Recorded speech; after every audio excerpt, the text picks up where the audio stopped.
Dahil sa lumalalang tigda sa isang probinsya, nakatanggap ng tawag ang ospital para tugunan ang pangangailangan ng mga residente. Walang gustong pumatos doon. Pero si Mang Leo na matagal na sa serbisyo, ang bukod tanging doktor na nagkusang loob na tanggapin ang misyon.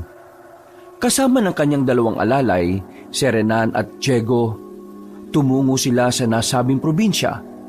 Pinuntahan nila ang isang baryo na kung saan halos lahat ng bata roon ay meron na ring tigdas. Mabuti na lamang ay eksperto si Mang Leo roon. Kaya ilang araw lang natapos na rin nila ang panggagamot. Uuwi na sana sila nang bigla silang harangin ng mga aswang. Dinukot silang tatlo. Dinala sila sa lugar ng mga aswang. At doon, pinilit silang gamutin ang isang lalaking may sakit. Nakalaunan, malalaman pala nilang supremo ito ng mga aswang. Kahit na alam nilang mabangis at magdudulot ng gulo ang supremo, sinunod pa rin ng doktor ang tungkulin. Ginamot niya ang supremo. Nang gumaling ito, nagsimula ng maghasik ng lagim ang mga aswang. Ano nga kaya ang gagawin nila Renan ngayong magaling na ang supremo ng mga aswang? Magagawa nga kaya nilang talunin ang mga yon? Gayong mga pangkaraniwang tao lamang sila. Makalabas ba kaya sila sa probinsyang yun? O baka doon na rin sila mamamatay? Ang mga katanungan ay masasagot dito lang sa nag-iisang channel na tambayan ng lahat. Ang mga kwento ni Kap Banong.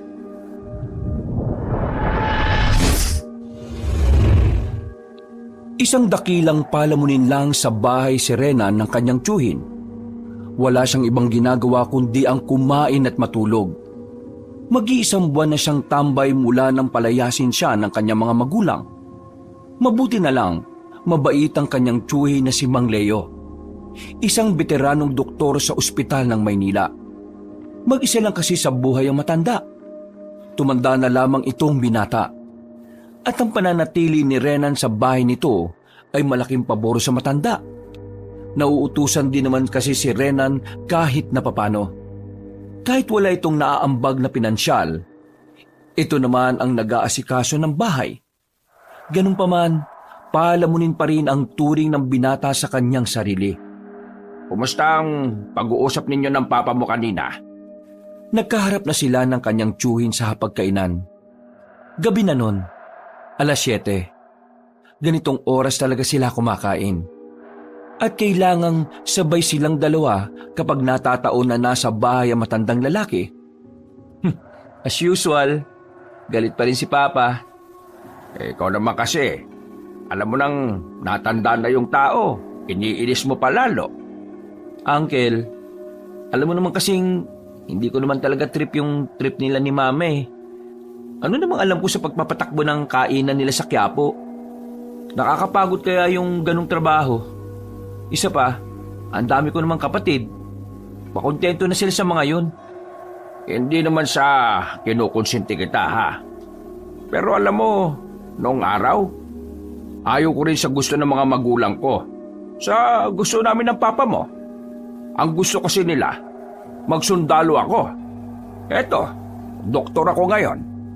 Pero tatanungin kita ha. Ano bang gusto mong mangyari sa buhay mo? Pagtatawanan niyo lang ako kapag sinabi ko sa inyo eh. Ano nga? Wala naman akong pakialam eh. Gusto ko maging hunter. Ha? Ano? Nang hayop? Nang kriminal? Ng mga kakaibang creatures. Hulaan ko. Dahil yan doon sa napuntahan ninyong bundok ano? Yung kinwento mo? Ang galing niyo talaga, Uncle. Gusto mo palang maging hunter? Manunugis ang tawag ng mga taga-amin dyan sa probinsya. Manunugis ng mga aswang. Yun, aswang. Bakit? Nakita ka na ba ng ganon? Hindi pa. Pero doon sa napuntahan namin nung nakaraang buwan, yun ang usapan nila. Yun daw ang hinahanap ng mga manunugis. Uncle, naniniwala ka ba sa aswang? Uminom na muna saglit ang matandang lalaki ng tubig. Tumingin ito sa malayo at sandaling natawa. Oh, sabi ko na, tatawanan mo lang din ako eh. Hindi. Hindi ikaw ang pinagtatawanan ko. Alam mo kung bakit ako natatawa? Kasi, kahit na naging doktor ako at talagang maalam ako sa science, naniniwala pa rin ako hanggang ngayon sa mga aswang. Lalong naintriga ang binatang si Renan nang marinig ang sinabing yun ni Mang Leo. Inilapit nito ang upuan sa matanda para mas marinig ng malinaw ang mga sasabihin nito sa kanya. Talaga, Uncle? Naniniwala kayo sa aswang? Alam mo, kakaiba ka talagang tao. Karamihan sa mga binata ngayon dito sa syudad, mga advanced na ang utak.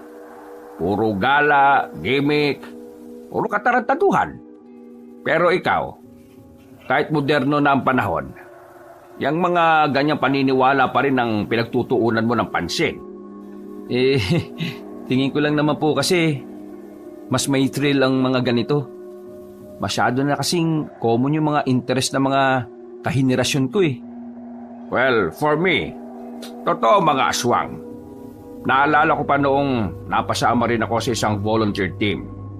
Meron kaming ginamot na isang aswang. Talaga? Uwe. Oo, totoo to. Ginamot namin siya. Tapos saka lang namin nalaman na aswang siya nung makita siya ng isa naming intern na lumipad siya paalis.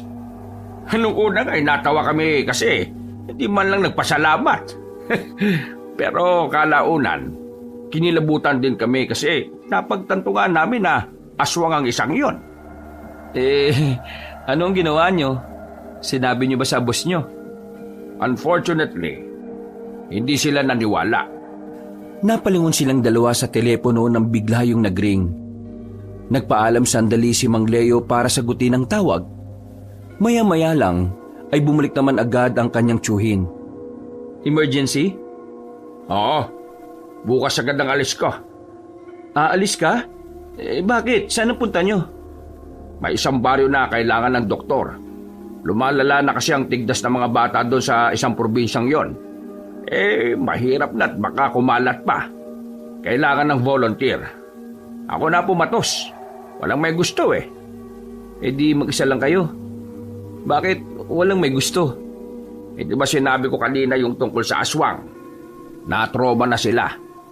Nag-alala sila na baka maulit na naman yung nangyari. Sila pa rin naman ang kasama ko ngayon sa departamento namin eh. Uncle, gusto ko sanang sumama. Ano? Sigurado ka ba? Anong gagawin mo ron? Di maging utusan nyo. Sigurado akong kailangan nyo ng mautusan doon. Abay sige, sumama ka. Pero mas maganda sana kung dalawa. Ayos, may kilala ako. Paalala ko lang ha, hindi alam ng ospital to. At ang sabi lang, konsulta muna ang gagawin ko. Babalik ako roon kapag nalaman ko na kung bakit nangyari ang mga yon. Baka sa pagbalik ko, may mga kasama na akong iba. Walang problema, Uncle. Ang mahalaga naman sa akin masamahan kita ngayon. Sige, sabi mo eh. Maya-maya lang ay natapos na silang kumain. Nakatulog ng maaga si Renan. Kinabukasan, kinontak niya agad ng kaibigang si Diego. Kagaya niya, pasaway rin ito sa mga magulang. Agad na pumayag ang binatang si Diego. Kaya naman sigurado ng dalawa sila ang makakasama ng doktor na si Mang Leo. Hapon nang dumating si Leo sa bahay, nakahanda na rin si Renan. Dahil ayon kay Mang Leo, gabi silang aalis. Para madaling araw lang makakarating na agad sila sa probinsyang yon. Hindi naman yon sobrang layo sa Maynila. Nasa Luzon lang din naman kaya magdamagang biyahe lang ang kailangan nilang gawin. Buti na lang, isinama ako ni Mang Leo. Buryong-buryong na ako ron eh. Nakakaboring ba maging pahalamunin? Oo pre, sobrang nakakaboring. Ikaw ba, hindi ka naboboring? Malamang hindi. Oh, nandiyan na pala si Uncle. Mabuti naman at nakahanda na rin kayo. Mag-ayos lang ako at aalis na rin tayo ha. Ito bang kaibigan mo ang isasama mo? Opo, ako po yun. Ayaw ko ng loko-loko ron, ha? Tumungo na lamang ang dalawang binata. Maya-maya pa, natapos na rin ang matandang si Leo sa kanyang paghahanda. Gamit ang sasakyan ng matandang doktor, bumiyahe na rin sila dakong 8:00. Ito ang unang pagkakataon na makakasama si Renan sa trabaho ng kanyang tiyuhin. Wala siyang kaalam-alam kung ano ang mga ginagawa ni Mang Leo bilang doktor. Basta ang alam lamang ng binata ay nagliligtas ng buhay ang matandang lalaki. Renan, palitan lang tayo ng maneho, ha? Alam mo namang medyo may edad na ako. Makaantukin ako sa biyahe. Langit talaga ang final decision natin kapag nangyaring nakatulog ako. Wala naman ng problema, Uncle. Marunong naman po ako magmaneho eh. Mga 10 oras yata ang biyahe natin eh. Kung hapon sana tayo nakalis, baka bago sana mag-umaga nandun na tayo. Kaso, gabi na tayo nakalis eh. Baka umagahin na tayo. Pero, depende kung hindi tayo matatraffic sa EDSA, ha? Ayos lang naman ho. Sanay naman kami sa galaan eh. Hindi ito basta galaan, ha? Trabaho ito. At huwag kayong aasa na malaking kita rito kasi volunteer work lang ito. Masaya na kami ni Renan na makagala kaming dalawa. Ay basta lahat lang nagsasabihin ko sa inyo, sundin nyo lang. At huwag na lang kayo masyadong makikipag-usap sa mga di nyo kilala. Hindi natin kilala kung anong klaseng mga tao ang naroroon. Tumango na lamang ang dalawang binata. Makalipas ang 3 oras, si Renan na rin ang pumalit sa pagmamaneho. Buhay na buhay ang diwa ng binata. Si Mang Leo at Diego ay mahimbing na ang pagkakatulog. Mga bandang 4:00, nakarating na rin sila sa bukana ng probinsya na kanilang pupuntahan. Ginising na rin niya ang dalawa. Sarap ng tulog ah. Nakangapatong si Diego. Ay, ganda kasi ng panaginip ko, pre. Ay, marami daw akong kasamang babae sa loob ng kwarto. Wow, swerte. Sana all. Mga babaeng kambing. Ay, sira ulo. Bigla silang nanahimik nang itigil ni Rena ng sasakyan sa gilid bago sila dumaan ng tulay. Nagtataka si Mang Leo at Diego. Nakikita nila sa refleksyon ng salamin na parang nagulat ang binata. Bakit, Renan? May problema ba? Uncle, wala na bang ibang daan? Meron, pero nilagpasan na natin yun eh. Ang layo na. Bakit ba? May nakita kasi ako sa tulay na yan eh. Lalaki may pakpak. Lumipad papuntang ilalim ng tulay. Agad na tinapik ni Diego ng malakas ang balikat ni Renan. Akala kasi ng binata ay pinagtitripan lang sila ni Renan para mas magising ang kanilang diwa. Uy, maayos ka nga. Hindi, pre. Di ako nagbibiro. Uncle, nakita ko talaga. Diretso mo na lang. Sigurado ka ba, Uncle? Oo, diretso mo. Hayaan mo sila. Hindi ba aswang yon? Aswang man sila o ano, basta diretso mo. Hindi ka dapat magpakita ng takot. Ha? Seryoso ba kayo? Pinatatayo nyo balahibo ko eh. Ano sa tingin mo? Nagbibiro ako? Sige na, yabante mo. Marahang pinatakbo ni Rena ng sasakyan. Noong mga sandaling yon ay nanlalamig na sa kaba ang kanyang palad. Nang nasa tulay na sila, naririnig pa nila sa labas ang mga kakaibang tunog na nanggagaling sa kung saan. Maya-maya pa, meron na rin silang naririnig na pagaspas ng pakpak. Dinig na dinig nila kahit na nakasarado naman ang lahat ng bintana. Ano yun? Mang Leo, totoo ba na aswang yun? Gusto mo ba malaman? Pwede ka namang lumabas. Binilisan ni Rena ng pagpapatakbo nang makalagpas na sila. Pero dahil sa ginawa niya, tila nabulabog din nila ang pananahimik ng mga nilalang na naroroon. Lalong tumaas ang level ng kaba ng binata. Hindi niya alam kung saan nagmumula ang mga ingay sa labas. Kaya naman, mas lalo niya pang binilisan. Bakit ka kasi bumobomba? Nabulabog mo tuloy. No choice, Uncle eh. Baka bigla silang sumampa sa sasakyan natin. Ay sige na, bilisan mo na. Todo na to. Makalipas lang ang halos 5 minuto, nakalayo na rin sila sa tulay. Wala na rin silang nararamdaman na nakasunod sa kanila. Tuluyan na silang nakahinga ng maluwag. Pinagpawisan ng malala si Renan. Kahit na malamig naman sa kinalalagyan nila. Uncle, alam mo na ba na mangyayari ito? Hindi. Kung alam ko lang, di sana hindi na tayo dumaan dito. Ang sabi kasi sa akin ng sekretary ni Kapitan, mas magandang dumaan dito kapag gabi. Doon daw kasi sa kabila, maraming siraulong adik. Totoong aswang nga yung nakita natin. At totoo niyan nakarating na ako rito noon.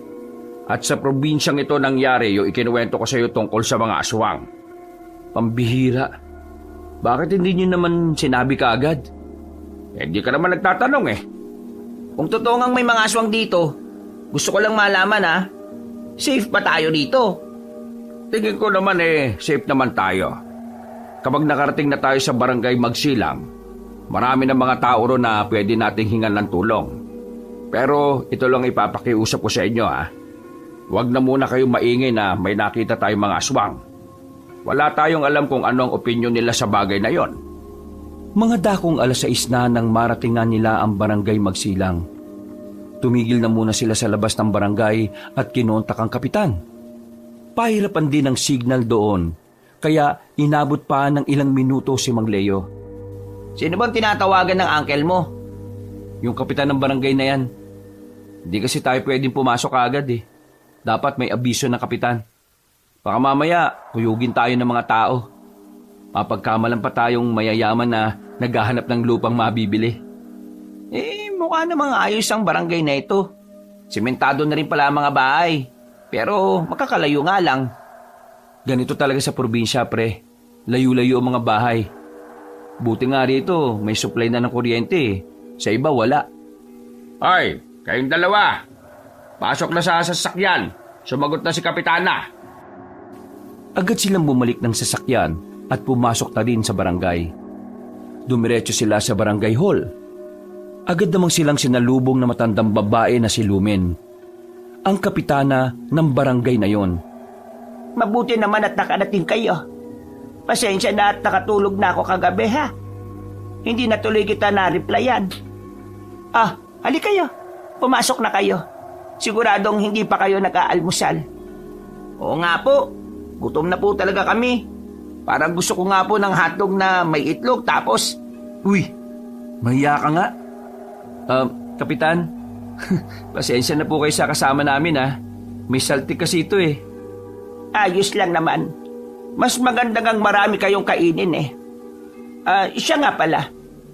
Pagkatapos yung kumain, pwede ko na kayong ihatid sa tutulugan nyo mamaya. Pinaayos ko na rin naman yon. Kaya titirhan nyo na lang talaga siya. Maraming salamat Kapitana. Nako. Ako nga ang dapat na magpasalamat sa inyo. Ang dami kong hiningan ng tulong pero kailangan pumayag na pumansin sa amin. Nako, ganun po kasi talaga Sa panahon kasi ngayon, bibihira na lang ang mga volunteer na doktor. Karamihan, natanggi kasi may kikitain sila sa syudad kesa sa mga ganitong trabaho. Mabuti na lang at hindi ka ganun Sandali silang nagtawanan at pumasok na rin ng barangay hall. Pinapasok na muna sila sa isang silid. May aircon naman doon pero mukhang matagal nang hindi gumagana. Kitang-kita kasi nilang nilalamon na ng aircon na yon ang makakapal na alikabok. Renan, ganito pala ang mga barangay hall sa mga probinsya no? Huy, inaan mo nga boses mo. Baka mamaya marinig pa tayo dyan Iwasan yung magbigay ng opinyon sa mga bagay-bagay na nakikita ninyo. Lalo na kapag walang nagtatanong sa inyo. Para lang maiwasan nating makapanakit ng damdamin. Hindi tayo taga rito, tandaan nyo. Kaya dapat iiwas tayo sa gulo. Napayuko na lamang ang binatang si Diego. Nang tablan na ito ng hiya. Agad namang itong pinagsabihan ni Renan. Makalipas lang ang ilang sandali, tinawag na rin sila para kumain. Kasabay nila ang mga tanod sa malawak at mahabang hapagkainan. Dahon ng saging lang ang ginagamit nilang plato. Nagkamay lang din sila. Wala namang problema sa kanila yon dahil kahit nakakaluwag sa buhay si Mang Leo, sanay rin naman ito sa hirap. Pagkatapos nilang kumain, tumungo na rin sila sa bahay na kanilang tutulugan. Isang palapag lamang yon, pero may 2 kwarto. At meron ding sala na hindi naman kalakihan. Mukhang katatapos lang gawin yon dahil may ibang parte pa na hindi pa naka-finishing. Pero makinis naman na ang sahig ng sala at ng sa kusina. Pasensya na kayo at ito lang ang kilaya ha. Bahay ito ng anak kong nasa abroad. Hindi naman natitiran kaya ito na lang ang pinagamit ko sa inyo. Kaysa naman sa ibang bahay na bakante sa dulo. Pangit doon. At wala nang natira doon eh. Nako, nakakaya naman sa anak niyo. Gagamitin pa namin tong bahay niya. Huwag kayo mag-alala. Alam naman niya ang tungkol dito. Nagsabi ako sa kanya. At siya pa nga mismo nagsabi na mabuting dito nga kayo. Paano? Tawagin niyo na lang ako kapag may mga katanungan kayo ha. Aasikasuin ko lang yung health center. Para mamaya pagpunta niyo ron, masisimulan na kagad natin ang panggagamot. Sige o, maraming salamat o ulit. Umalis na rin ang kapitana. Agad namang naupo ang 2 binata sa sofa na maalikabok na rin. Uncle, hindi ba pwedeng magpahinga na muna tayo ngayong araw? Nakakapagod kaya yung biyahe natin kahit na nakaupo lang tayo. Kung gusto niyo magpahinga, matulog na muna kayo. Ako na lang muna ang mag-aasikaso doon mamaya. Sigurado ba kayo, Uncle? Baka mamaya kailanganin mo kami ron eh. Magpapatulong na lang muna ako sa mga tao sa health center. Isa pa, kailangan nyo rin kasing magpahinga. Kayo ang alalay ko kaya dapat may sapat kayong tulog para hindi kayo lutang. Sige po, maraming salamat po, Mang Leo. Inaantok pa kasi talaga ako eh. Inaantok ka pa sa lagay na yan ha. Yung sarap-sarap nga ng tulog mo sa biyahe. Napapakamot na lamang si Diego sa ulo. Mga ilang sandali lang, umalis na rin si Mang Leo nang sunduin na ito ng isang tanod. Ang 2 binata naman ay sa sala na lang muna natulog. Sa himbing ng kanilang tulog, hindi nila namalaya ng oras. Paggising nila, madilim na pala ang paligid. 6:00 na ng gabi. Agad na napabangon si Renan at pinagtatatapik sa mukha si Diego. Uy, gising! Gagi! Ginabi na tayo ng gising, oh. Ha? Gabi na. Anong ha? Bumangon ka na. Sumunod na tayo sa health center. Dali! Natatarantang tumungo ang 2 binata sa health center. Hindi pa sila nakapag-ayos ng sarili ay naroon na sila. Pero laking pagtataka nila nang abutang nakapatay na ang ilaw roon. Wala ng katao-tao. Lumapit pa sila. Nakakandado na ang pintuan. Napapaisip ang 2 kung saan nagtungo si Mang Leo. Gayong wala naman itong ibang pupuntahan sa lugar na yon. Teka, ano ba nangyari sa taong yun? Di kaya kinuha na siya ng mga aswang na nakita natin?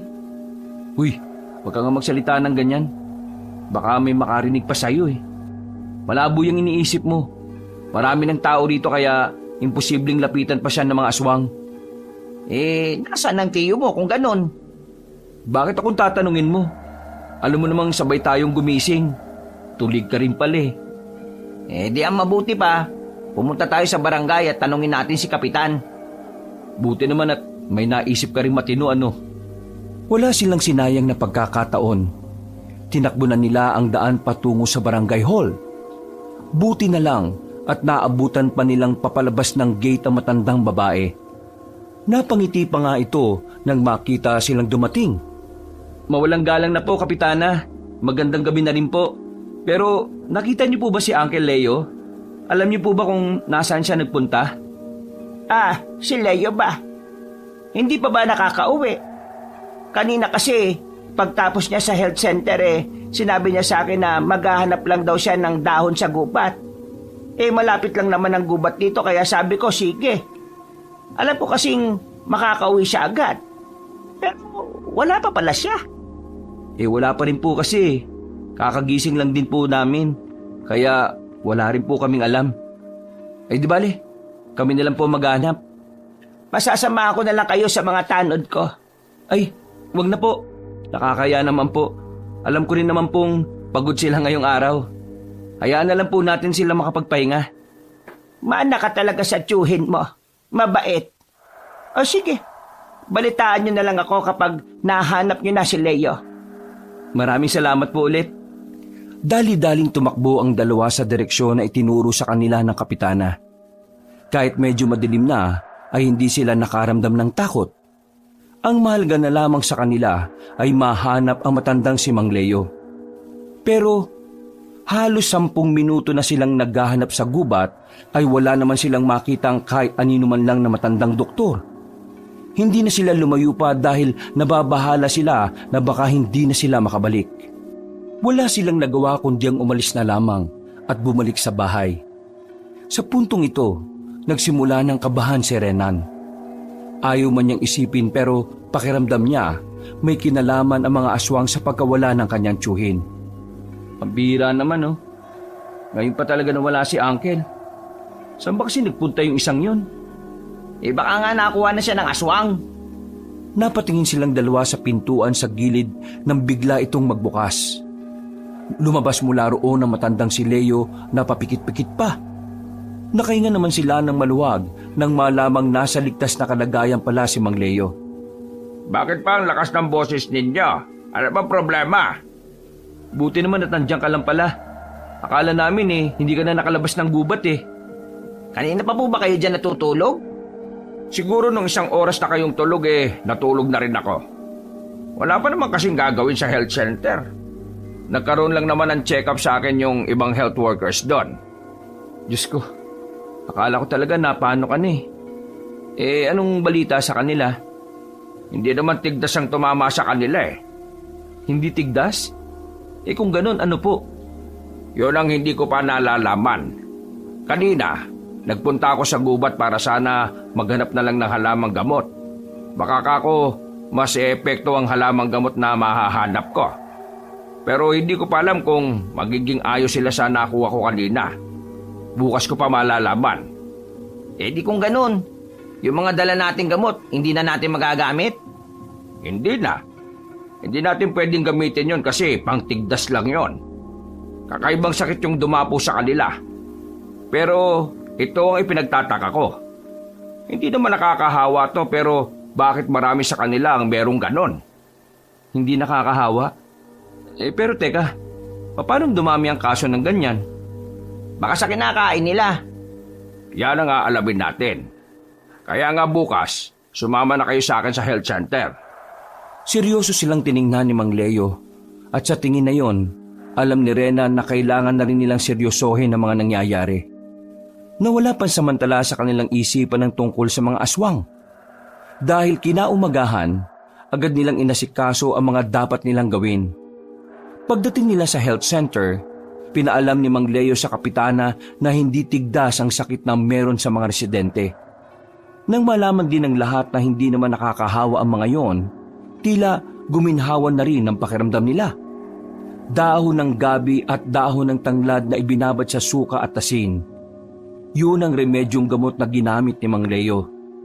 Pinapahid niya lamang yon sa mga pantal na umuumbok. Epektibo naman yon. Dahil ang mga health workers na nauna nang ginamitan ni Mang Leo ay unti-unti na ring umiimpis sa mga pantal. Sa katunayan, hindi naman talaga gawain ni Mang Leo ang ganon. Dahil nga nasanay siya sa panggagamot na inaasa lang lahat sa ospital. Kailanman ay hindi niya maiisip na mamimitas siya ng dahon para manggamot.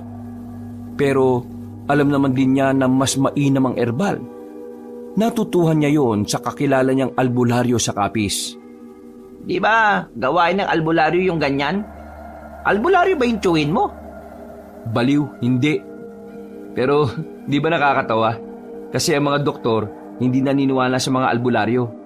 Pero yung ginagawa ni Uncle, natutunan niya raw yan sa kakilala niyang albularyo sa Capiz. Pero ang mahalaga naman nagagamot niya yung mga tao. Nababawasan na rin ang pangamba nila.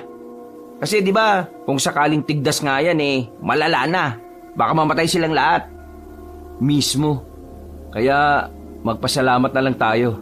Kasi mukhang mapapaaga uwi natin ito. Maghapon silang nasa center. Aligagari ng 2 binata sa kakaasikaso ng mga pasyente. Bukod kasi sa halamang gamot na nadiskubre ni Mang Leo, binibigyan na rin sila ng mga yon ng gamot para sa mas mabilisang paghilom. May ilang pantal kasi na talaga namang nagsugat-sugat na. Dakong 5:00 ng hapon, pinatigil na muna ng kapitana ang panggagamot. Wala kasing hintu-hinto sila Mang Leo. Kaya nagdesisyon si Aling Lumen na itutuloy na lamang ito kinabukasan. Maraming salamat talaga, Leo. Tingnan mo ang mga tao ko, oh. Medyo gumaganda na ang pakiramdam nila. Yung mga pantal nila umiimpis na rin.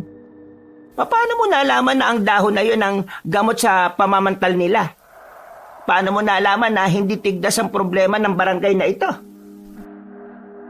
Matagal na po kasi akong doktor. Alam na alam ko na kung ano ang itsura ng tigdas at kung ano ang mga sintomas nito. Hindi ko kasi nakita mga yun sa pamamantal nila eh. At yung sa dahon naman, kumbaga sumugal lang din naman ako. Naalala ko lang kasi yung turo sa akin ng kaibigan ko na manggagamot din. Nako, maraming salamat talaga. Hindi kami nagkamali ng pagpili sa ospital na nilapitan namin. Napatingin na lamang si Mang Leo. Sa isip-isip nito, nahihiya siya dahil ang totoo, siya lang naman ang gustong tumanggap sa ospital na pinanggalingan niya. Nang matapos na ang kanilang panggagamot, umuwi na rin sila sa bahay na kanilang tinutuluyan. Bumuntong hininga na lamang ang matandang si Leo. Napansin naman ito ni Renan habang namamahinga sila sa bakuran. Bakit, Uncle? Lalim ng hinga mo, ah. Ang totoo niyan, hindi totoong ako ang nakatuklas ng halamang gamot na ginamit ko. Ho? Teka, anong ibig niyo sabihin, Uncle? Nung pumunta ako sa gubat, may nakita akong babae. Bata pa parang kaedad nyo. Basta, nagpakilala siyang albularyo sa akin. Albularyo? Yung babae, kaedad namin? Oo, bata pa siya tapos maganda, maputi. Itsura pa lang niya parang albularyo na. Ang dami niyang suot na burloloy sa katawan Basta, habang naghahanap ako, may itinuro siya sa akin na halaman. Yun daw ang gamot. Nang tanungin ko naman siya kung bakit ayaw niya siyang gumamot sa mga tao, bigla na lang siyang umalis. Ganun lang yung pag-uusap niyo tapos naniwala na kagad kayo na yung dahong yun ang makakagamot? Ewan ko nga rin Para kasing may kakaiba sa babaeng yon. Parang mahiwaga ba? Kapag may nangyaring masama sa mga ginamot natin, madadali ka, Uncle. Dapat hindi ka kagad nakinig dun sa babae. Bahala na. Hindi ko rin naman kasi alam kung anong klase ng sakit sa balat yun Kahit na anong gawin kong pag-aaral, wala talaga. Natigil lang ang kanilang pag-uusap na makabalik na sa kanila ang binatang si Diego. May daladala na itong kape at tinapay. Nagmeryenda na lamang sila nung panahon na yon. At pagkatapos, naligo na rin sila. Dakong 9:00 ng gabi, nagpapantok na lamang sila nung oras na yon. Sabay-sabay silang napabangon nang may marinig silang malakas na sigaw. Parang nanggagaling yon sa kagubatan. Noong mga sandaling yon, para bang sila lang ang nakakarinig. Hindi nila napigilan ng mga sarili nila. Lumabas sila ng bahay at tinanap kung saan nagmumula ang sigaw ng babae. Maya-maya pa, nakita nila yon sa ilalim ng punong mangga. Takot na takot at nakayakap pa sa sariling mga tuhod. Nang tanungin nila yon, nalaman nilang nanghuhuli pala ng bayawak ang babae para ipambenta. Bigla na lamang daw may umatake na aswang sa kanya. Buti na lamang ay merong dumating para iligtas siya. Isang babae rin. Yun ang sinasabi nito sa kanila na dumating. Sige na, umalis ka na rito. Iligtas mo ang sarili mo. Doon ka dumaan, no? Ilang minuto nang tumatakbo ang babae. May isa pang babae ang dumating. May dala-dala pa itong gasera. Kaya naman, nakilala agad ni Mang Leo ang dalaga. Isang aswang ang umatake sa babaeng yon. Kung hindi niyo pa alam, sa lugar na ito, meron talagang aswang. Teka, ikaw yung babae na nagpakilalang albularyo. Hindi ako pwedeng magkamali. Oo, ako nga. At ako ang nagbabantay sa barangay na ito. Hindi mo pa sinasagot ang tanong ko. Bakit hindi na lang ikaw ang gumamot sa mga taong nandito? Nanay ko ang kapitan ng barangay. Matagal na akong umalis sa lugar na ito. Pero ang hindi niya alam, nandito lang ako at nagbabantay sa kanila. Hindi ako pwedeng lumapit sa kanya o sa kahit na sino man na may ugnayan sa kanya. Kapag ginawa ko yun, mas lalong magkakaroon ng dahilan ng mga aswang para lumitaw. Para mas mapahamak pa ang barangay na ito ng dahil sa akin. Sinasabi mo bang nakabantay lang din ng mga aswang dito? Na kapag nakita nilang nakikialam ka na, gagawa na rin sila ng hakbang? Mismo, yun nga. Pero, yung sakit ng mga tao, may kinalaman din ba rito mga aswang? Sila ang gumawa nun. Nung nakaraan, may mga dumayo mula sa malayong lugar. Namigay sila ng manok. At ang mga manok na yon ay may dalang sakit. Yun ang sakit na meron ng mga tao ngayon. Ang sakit na yon ay nagdudulot ng pantal na parang tigdas. Pero habang lumalala ang pantal sa balat ng tao, mas nagiging mabango ang mga taong meron ito sa pang-amoy ng mga aswang. Sa ibang sabi, ginawa nilang sakit na yun para mas maging masarap ang mga taong makakain nila. Kumbaga, parang pinahihinog lang nila ang mga tao at kakainin na rin nila sa tamang oras? Oo, ganun talaga ang balak nila. Kaya ngayong unti-unti nang gumagaling ang mga tao, nasisiguro kong gagawa na sila ng paraan para makakain. Pero maraming salamat sa inyo. Kung di kayo dumating, baka di ko nasabi kung ano ang gamot. Sadyang di lang talaga ako pwedeng lumapit. Kasi kung una pa lang lumapit na ako sa nanay ko, baka namatay sila kagad lahat. Ang isipin na lang natin ngayon papaanong malalagay sa magandang sitwasyon ng mga tao. Sa totoo lang, naniniwala rin naman kaming may aswang. Sa katunayan, bago kami makarating dito, may mga nakita kaming aswang. Hinabol pa nga kami. Buti na lang hindi kami naabutan. Nilagay niyo ang sarili niyo sa panganib. Ang lugar na ito ay dati pang pasyalan ng mga aswang. Hindi lang sinasabi sa inyo ng nanay ko dahil baka hindi kayo tumuloy. Kung ako sa inyo, umalis na kagad kayo bago pa lumala ang sitwasyon. Sa ginawa niyong panggagamot, nasisiguro kong magagalit ang mga aswang at pag-iinitan nila kayo. Pambira naman Kami na nga nagmamagandang loob, kami pa nalagay sa peligro. Uy, maayos nga sa mga sinasabi mo.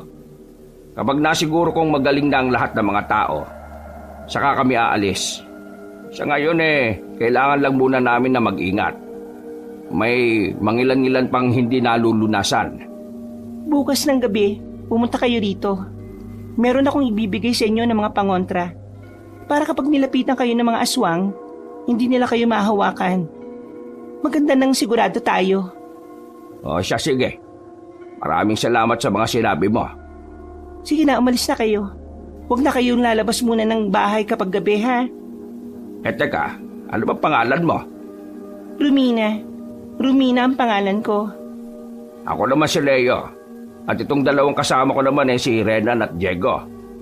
Tumango na lamang ang dalaga. Naghiwalay na rin sila ng landas ng mga sandaling yon. Pag-uwi nila sa kanilang bahay, nawala na ang kanilang antok. Napapaisip sila sa mga nangyayari. Hindi kasi talaga nila inaasahan na ganung problema ang dadatnan nila. Hindi lang kasi basta problema. Malala na rin ito. Uncle, tingin nyo, in 3 days magiging okay na silang lahat? Sana. Sana nga maging okay na rin ang mga tao rito. Gusto ko na rin makaalis Naalala ko naman tuloy yung naranasan namin noon. Buong akala ko, isolated na pangyayari lang yun. Normal pala talaga yun dito. Dapat talaga nakabantay na tayo sa lahat ng makakarap natin. Maging stricto din tayo sa mga kinakain natin. Yung mga residente, nagkaganon dahil sa mga kinain nila Napapailing na lamang si Renan. Kinabukasan, mga wala pa silang matinong tulog nang sinimulan na nila ulit ang panggagamot. Habang ginagawa nila yon, dakong 10:00 ng umaga, meron na silang mga napapansing pabalik-balik sa tapat ng health center. Kahina-hinala para sa kanila ang tingin ng dalawang lalaki. Hindi mapakali. Tingin ng tingin sa kanila. Para bang minumukhaan sila.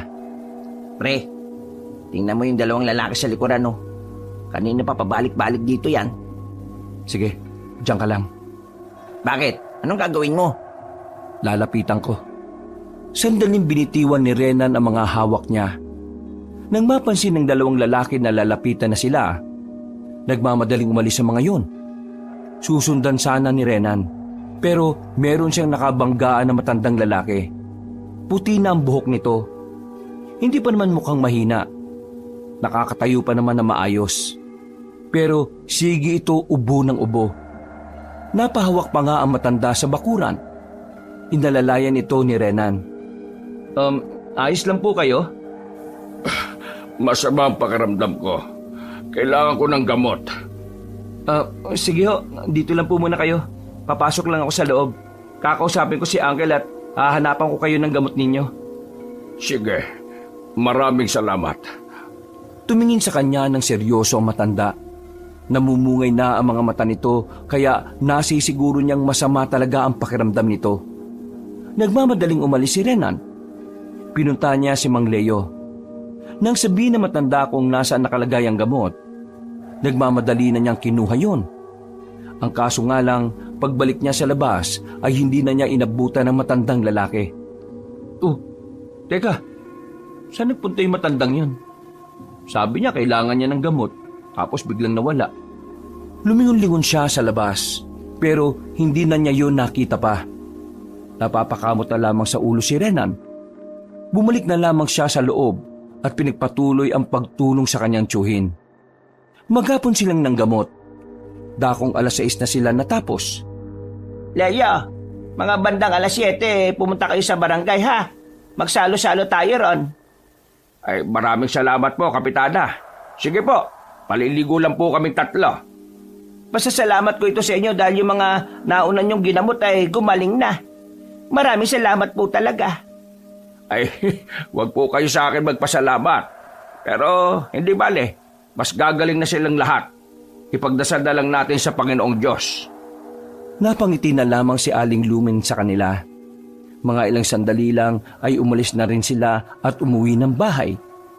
Habang naghihintay sa pagligo si Mang Leo, nasa bakuran lamang ang dalawang binata. Muling napag-usapan ng dalawa ang dalawang lalaki na napansin nila. Hindi ko na nga hinabol eh. Hindi ko alam kung saan nagpunta yung mga loko. Pero tingin ko talaga, mga aswang yun na nagmamasid sa atin eh. Medyo kinakabahan nga ako eh. Baka pati rito sa tirahan natin, may mga nagmamasid din. Huwag ka mag-alala. Pagkatapos natin kumain sa barangay, pupuntahan natin yung babaeng albularyo. Makukuha natin yung sinasabi niyang pangontra. Ewan ko lang kung makalapit pa yung mga aswang na yan. Nasa panganib pala yung buhay natin, ano? Oo. Sana nga di ka na lang sumama eh. Wala eh. Nandito na tayo. Tsaka, mas maganda nga yun. Ang alin? Na nasa peligro tayo? Oo, para may thrill. Tril-trilin mo mukha mo. Sira ulo ka rin pala eh. Matapos ang ilang minuto ay nakalabas na rin ng banyo si Mang Leo. Sabay nang naligo ang dalawang binata para mas mabilis sila. Bago mag 7:00, naglakad na rin sila patungo sa barangay. Kampante naman sila dahil sinundo sila ng 4 na tanod. Pagdating nila sa barangay, agad silang nagsalo-salo roon. Naging maganda naman ang kanilang hapunan. Pero pagkatapos noon, dito na dumaloy ang kakaibang kaba sa kanilang kalooban. Papunta na kasi sila sa bundok. Bawat madaanan nila, para bang may nakamasid na mata sa kanilang 3. Bagay na nakakapagpanindig ng kanilang balahibo. Malapit na sila sa kagubatan nang biglang may nakita silang matandang nakahandusay sa sahig. Wala na itong malay. Nang iharap nila ang matanda, namukha nito ni Renan. Uncle, siya yung matandang nangihingi ng gamot kanina. Sobrang edit niya. Mataas ang laglat niya. Kailangan natin siyang gamutin. Pero, paano ang pakikipagkita natin dun sa babae? Uncle, ako na lang muna ang tutuloy. Hindi pwedeng di tayo magkakasama. Unahin na muna natin to. Buhay ang nakataya rito. Pinagpaliban na muna nila ang pakikipagkita sa babaeng si Romina. Inuna nila ang matandang tila naghihingalo na. Nung mga sandaling yon, naisipan ni Mang Leo na dumiretso sa health center. Mabuti na lamang ay naabutan pa nila ang nangangalaga roon kaya nakiusap silang gamitin muna ang lugar. Pumayag naman yon dahil emergency. Noong mga sandaling yon, mas lalo nang tumaas ang lagnat ng matandang lalaki. Hindi alam ni Mang Leo kung ano ang dahilan, kaya ang una nitong ginawa, sinuri nito ang buong katawan. Uncle, anong gagawin natin? Ano bang sakit niya? Hindi ko pa rin alam.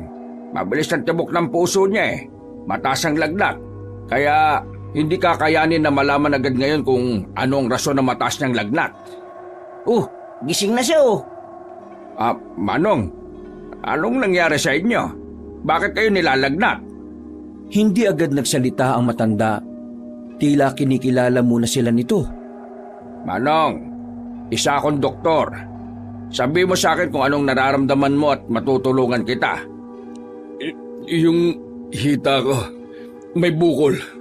Pakiusap, tulungan niyo akong alisin. Saan bang hita? Sa kanan, dito sa kanan. Agad nilang tiningnan ng hita na matanda. Pagtingin nga nila roon, nakita nila ang malaking bukol. Ayon sa matandang pasyente, bigla na lamang yung tumubo.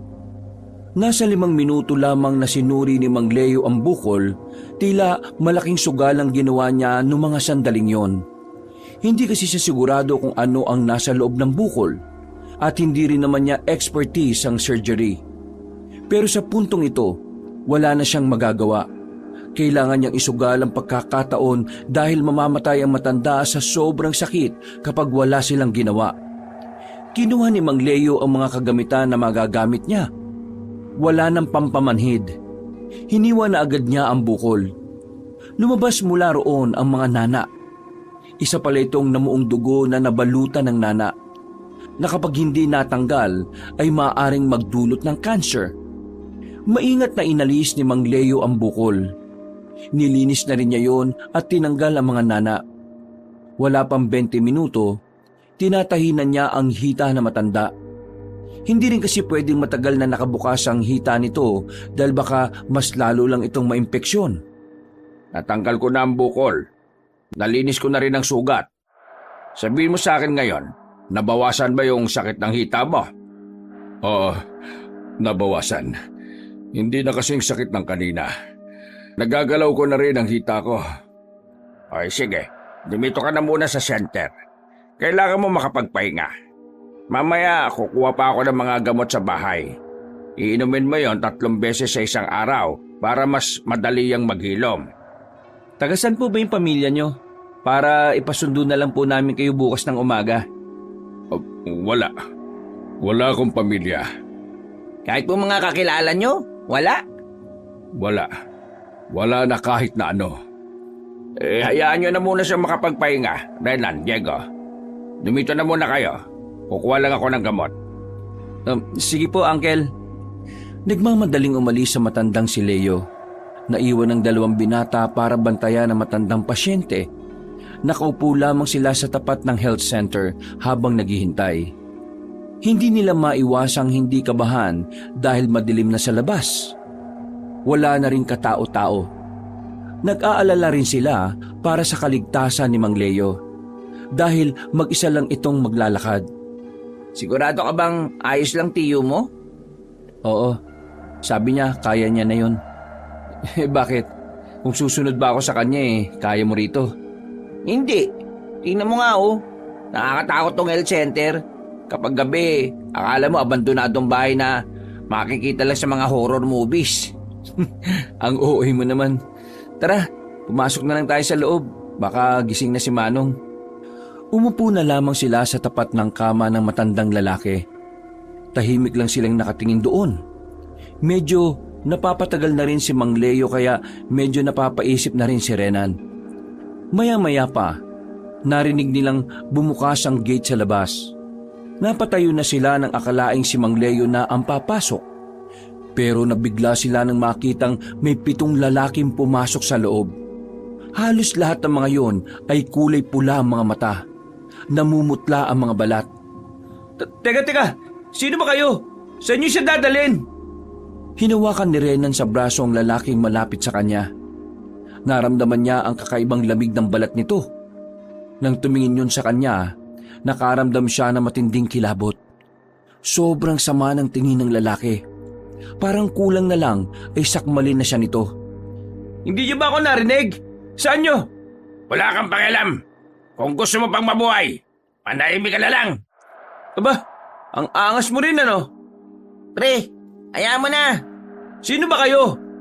Huwag mo nang alamin kung gusto mong magtagal pa sa kinatatayuan mo. Ginagamot ng uncle ko yung matandang yan. Tapos kukunin niyo lang basta-basta? Sino ba kayo? Kamag-anak ba kayo ng matandang yan? Hindi na sumagot pa ang lalaki. Tumingin lang ito ng masama kay Renan. Nang makaramdam na ng kaba si Renan, ay hindi na rin siya nagsalita pa. Napansin kasi niya ang kakaibang kulay na pula ng mga mata ng mga yon. Binuhat ng mga kalalakihan na matandang pasyente. Lumabas ang mga yon at saka dali-daling umalis. Laking pagtataka nga nila dahil nang sundan nila sa labas, nakita nilang nawala na lang na parang bula ang mga lalaki tangay ang matanda. Ha? Wala naman sasakyan na dala pero bakit nawala ka agad? Pre, di kaya yung lalaking yun eh. Ano? Mga aswang, pre? Ha? Napalingon sila nang makitang kadarating lang din ni Mang Leo. Dala-dala na nito ang mga gamot na kakailanganin na matanda. Ah, bakit nandito kayo sa labas? Sabi ko bantayan niyo yung matanda. Uncle, yung matanda kasi. O ano, bakit ano nangyari? Yung matanda kasi, kinuha po ng 7 lalaki na bigla na lang pumasok dito. Ano? Hindi naniwala si Mang Leo at talagang pumasok pa ito sa loob. Pero wala na matanda sa kama. Napailamos na lamang ang matandang si Leo. Ang sabi ko, bantayan nyo ah. Bakit nyo hinayaan makuha nila? Aswang yung mga kumuha eh. Natigilan si Mang Leo. Napasandal na lamang ito sa gilid. Napapailing at bakas ang pagiging dismayado. Ano? Aswang? Mapuputla silang lahat. Tapos, namumula ang mga mata. Meron din silang hindi magandang amoy. Parang malansi. Uncle, tingin ko kailangan na natin makipagkita dun sa babae. Kailangan niya itong malaman. Baka magawa pa natin ng paraan na mabawi yung matanda. Wala na silang sinayang na pagkakataon. Agad-agad nilang nilisan ang lugar na yon. Kahit na madilim na ang kanilang dinaraanan, hindi na nila yon inintindi pa. Ang mahalaga na lamang sa kanila ay ang makausap agad ang babaeng albularyo na si Romina. Nang nasa kagubatan na sila, hindi nila inabutan ng babae. Palagay nila, umalis na yon dahil sa halos 2 oras na rin silang huli sa napag-usapang oras. Wala na yun dito. Ang mabuti pa siguro umalis na lang tayo. Bukas na lang natin balikan. Tama po si Renan. Medyo nakakatakot na rin kasi itong kinalalagyan natin eh. Sige na, mauna na kayo. Uncle, hindi pwede. Kailangan magkakasama tayong uuwi. Hindi ka ba natatakot dito? Ang dilim-dilim? Kailangan nating mapaalam sa babae ang nangyari. Kung hindi, baka bukas mas maraming tao pa ang kunin nila. Wala na nga siya, Uncle eh. Kanina pa umalis yun. Ang mabuti pa, bukas na lang natin siya balikan. Ha? Napatigil ang pagsasalita ni Renan nang biglang may humila ng paa niya. Naramdaman niya ang matulis na kuko na tumusok sa kanyang binti. Hinila siya papasok sa halamanan.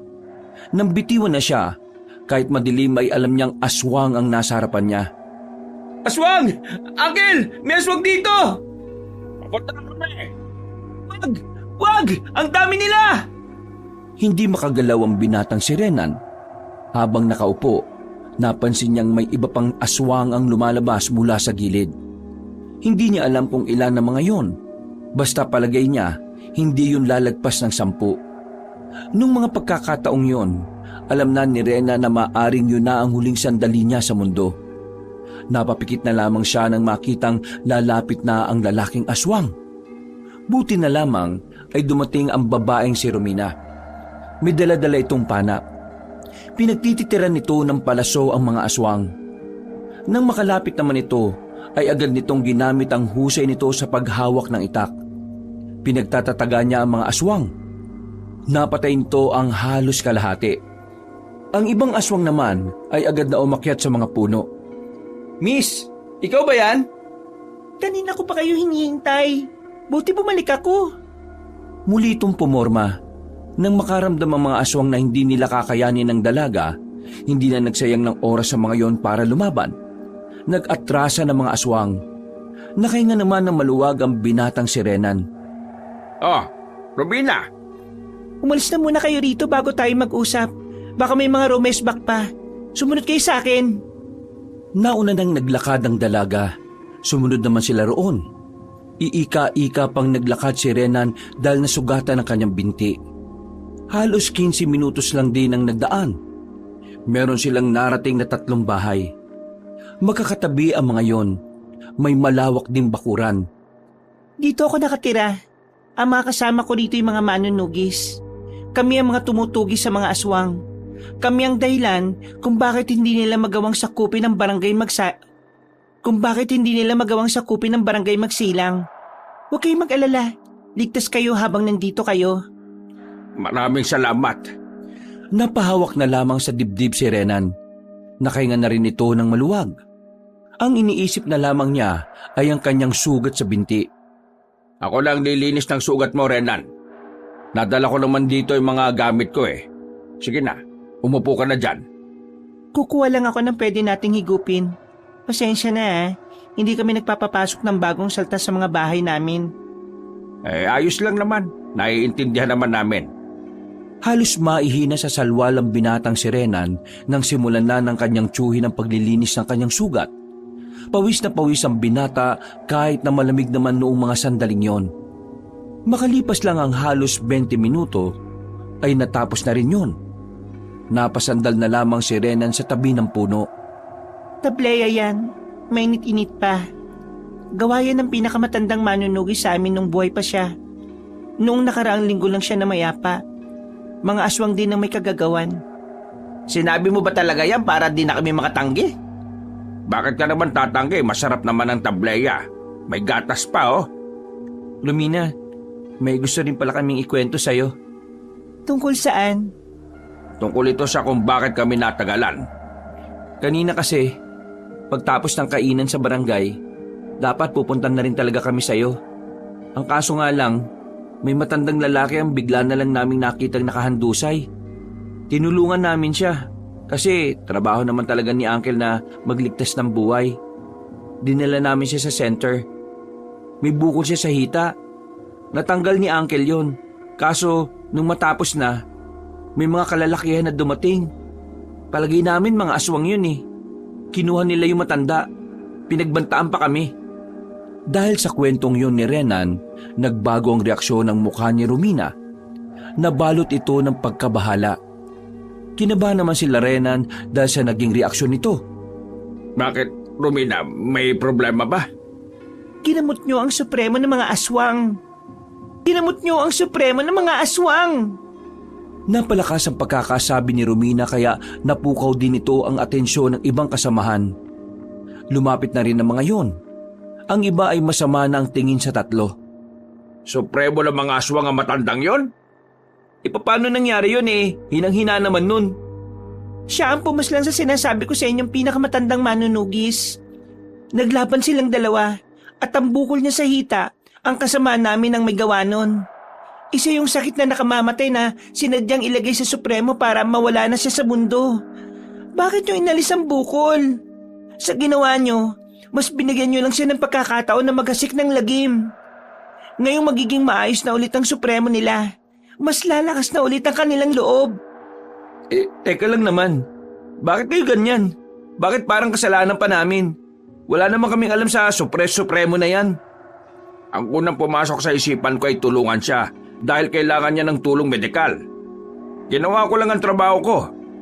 Kung alam ko lang na isa siyang aswang at pinuno siya baka binali ko pa yung prinsipyo ko bilang doktor.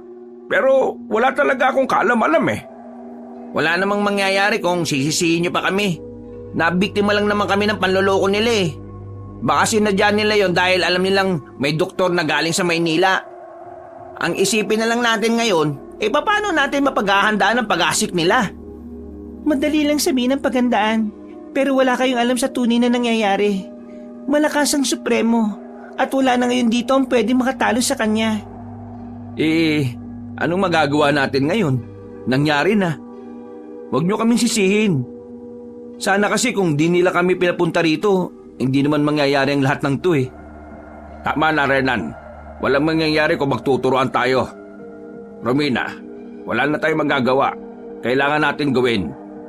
Ang kailangan natin gawin, mag-isip kung paano natin maiiwasan ang gulo. Wala akong maisip. Buhay na ang pinuno nila. Wala nang paraan para manalo pa kaming manunugis. Maaga ka kasing nawawalan ng pag-asa eh. Hindi mo pa kasi sinusubukan mag-isip. Wala ka sa kalagayan namin. Kaya kahit na kailan, hindi mo ako maintindihan. Ang mabuti pa, umuwi na lang kayo sa Maynila para hindi na kayo madamay pa. Naglakad paalis ang dalaga. Napapailing na lamang si Renan noong mga sandaling yon. Hindi siya makapaniwala na ganoon kababaw ang pangunawa ng dalaga. Ang immature naman niya. Wala naman talaga tayong ideya na supremo na pala ng mga aswang yung ginagamot natin. Alam nga namang tanungin muna natin bago siya tulungan, di ba? Mga babae nga naman, oh. Nanatili na muna sila roon. Hinintay lang nilang lumamig ang ulo ni Romina. Maya-maya lang, binalikan na sila nito at tumingi sa kanya ng pasensya. Agad naman nila itong tinanggap. Ngayon, sabihin mo sa amin, ano ang pwede naming maitulong sa problemang ito? Marami ang mga aswang, kakaunti lang kami. Nangangalap kami ng mga tao sa bawat barangay o baryo. Kailangan namin ng tao. Ang mabuti pa, sumali kayo sa amin. Nang marinig yun ni Renan, naisip agad niya na baka mas lalo silang mapatagal doon. Maabalang trabaho ng kanyang uncle kapag nagkataon. Uncle, hindi tayo pwede magtagal. Baka nakakalimutan yung may trabaho ka pa sa Maynila. Tama po si Renan. Ngayong nagiging maayos na mga nagamot nating residente, baka bukas makakauwi na rin tayo. Hindi. Mauna na kayo sa Maynila. Ha? Uncle, ano pinagsasabi niyo? Anong sasabihin namin kapag hinanap ka sa amin ng mga katrabaho mo? Renan, hindi kaya ng konsensya ko na iiwan ko ang lugar na ito ng magulo. Ako ang dahilan kung bakit makakalaban nila ulit ang Supremo na dapat patay na. Kayo naman ang nagsabi. Ginawa niyo lang ang trabaho niyo. Kaya bakit kayo makukonsensya? Sundin niyo na lang ang gusto ko. Umuwi na kayo ng Maynila at magpapaiwan ako rito. Napapailamos na lamang sa mukha ang binatang si Renan. Noong mga sandaling yon, alam niyang hindi na niya mapipigilan pa ang kanyang tiyuhin. Kapag nakabuo na kasi ito ng desisyon, malabo nang magbago ang isip nito. Sige, kung yan ang gusto niyo. Mabuti naman at mabait kang bata. Batang sinasabi niyo dyan. Bumuntong hininga na lamang si Renan. Dismayado siya sa desisyon ng kanyang tiyuhin. Pero wala na siyang magagawa. Kailangan na lamang niyang tanggapin. Doon na rin sila nagpalipas ng gabi. Naglatag na lang ng kawayang papag si Romina at nagsiksika na lang sila roon. Kinaumagahan, nagkaroon na rin sila ng lakas ng loob para umalis. Bumalik na sila sa barangay Magsilang. Nang makauwi na sila sa kanilang bahay, sinimulan na ni Renan ang mag-impake. Gagamitin nila ang sasakyan ni Mang Leo sa pag-alis pagsapit ng gabi. Tahimik lamang si Renan. Hindi niya kinikibo ang kanyang tiyuhin. Masama pa rin ang kanyang loob. Gusto niya kasi talagang kasama na niya ang matanda sa pag-uwi. Alam niya kasing delikado na ang susunod na mga mangyayari. Kung noon ay gustong-gusto ni Renan ang mga ganoong bagay, ngayon ay tila kinakaayawan niya na ito nang mapagtanto niyang sobrang peligroso nito. Alam kong galit ka sa akin. Pero sana maintindihan mo, Renan. Hindi lang talaga matahimik ang kalooban ko na umalis ng ganito. Pero uncle, sana naisip mo rin kung ano yung mga maiiwan mo sakaling mamamatay ka. Diyan sa gagawin mo.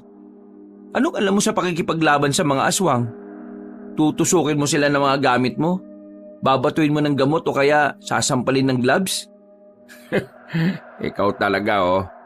Huwag ka na magalit. Tuturuan naman ako nila Romina doon. Mang Leo, kapag namatay ka, sa akin mo na lang pamana yung kotse Ayaw yata ni Renan Binatukan na lamang ni Renan ang binatang si Diego. Kinatanghalian, naging abala ang matandang doktor sa pagluluto. Habang ang dalawang binata naman ay nasa bakuran lang. Hindi pa rin matahimik ang kalooban ni Renan.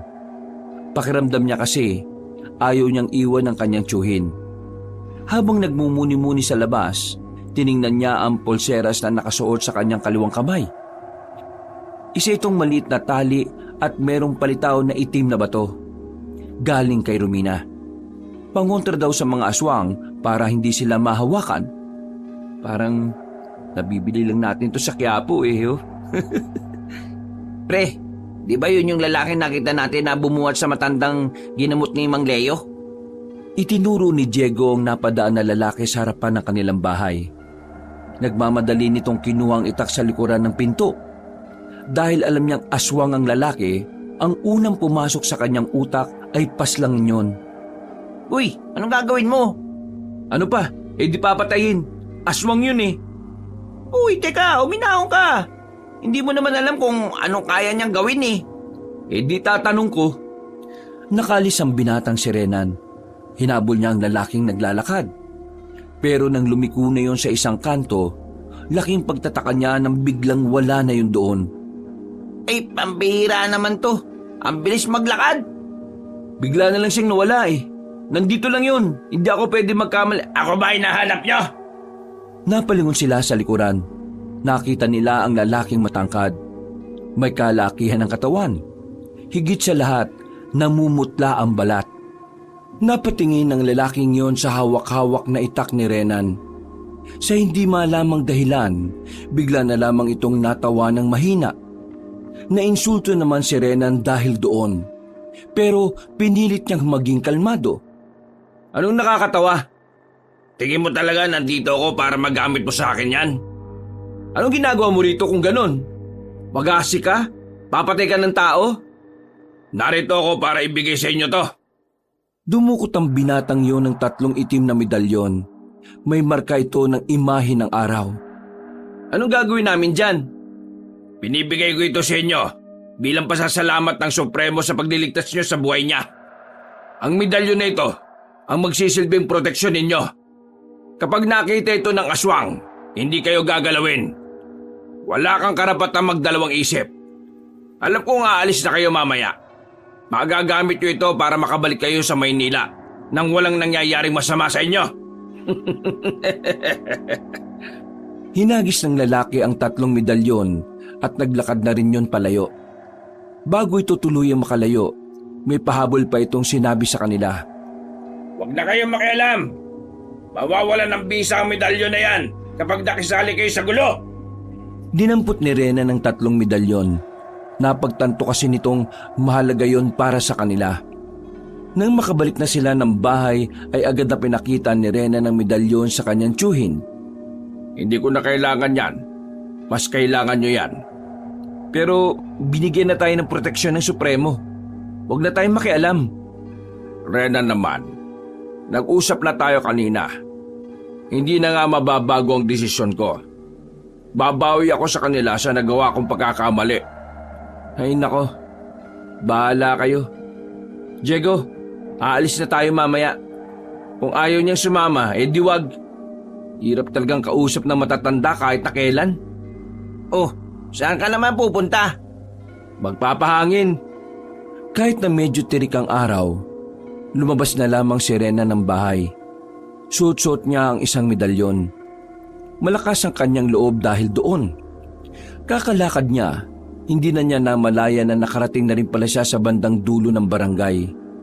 Ito ang parte na sinasabi ni Aling Lumen na may mga bahay na abandonado. Ayaw niya sanang lumapit doon, pero pakiramdam niya may kung anong bagay ang humihila sa kanya para humakbang palapit. Hanggang sa natagpuan na lamang niya ang kanyang sarili na nasa harapan na ng isang lumang bahay. Napalingon siya sa likuran na makarinig ng tinig ng isang matandang lalaki. Mabuti kang tao. Ha? Teka, ikaw yung... Oo, ako nga. Ako nga ang aswang na iniligtas ng tiyuhin mo. Ano kailangan mo sa akin? Gusto ko lamang magpasalamat ng personal. Dahil ngayon, nakakaya ko na rin maglakad. Kung hindi dahil sa tiyuhin mo, baka wala na ako ngayon. Kung alam lang ni Uncle na ikaw ang supremo ng aswang, hindi ka na sana niya tinulungan. Pero doktor ang tiyuhin mo. Hindi hahayaang mamatay ang isang nangangailangan ng tulong, di ba? Ano ba talagang dahilan nyo? At bakit kayo mag-aasik ng lagim dito? Bakit hindi nyo na lang hayaan ng mga tao na mamuhay ng tahimik? Kayo mga tao, hindi ba't para mabuhay kailangan nyong kainin ng mga hayop? Dahil kayo ang mas mataas na uri ng hayop. Pinagsasabi mo dyan. Feeling matalino to. Ganon din ang mga aswang. Para mabuhay, kailangan naming kumain ng tao. Kasi kami ang pinakamataas na uri ng tao. Para sa amin, kayo ang pagkain namin. Kayo ang bubuhay sa amin. Kaya sa ayaw at sa gusto ninyo, kailangan naming mabuhay. At mangyayari lamang yon kung kakainin namin kayo. Kalokohan!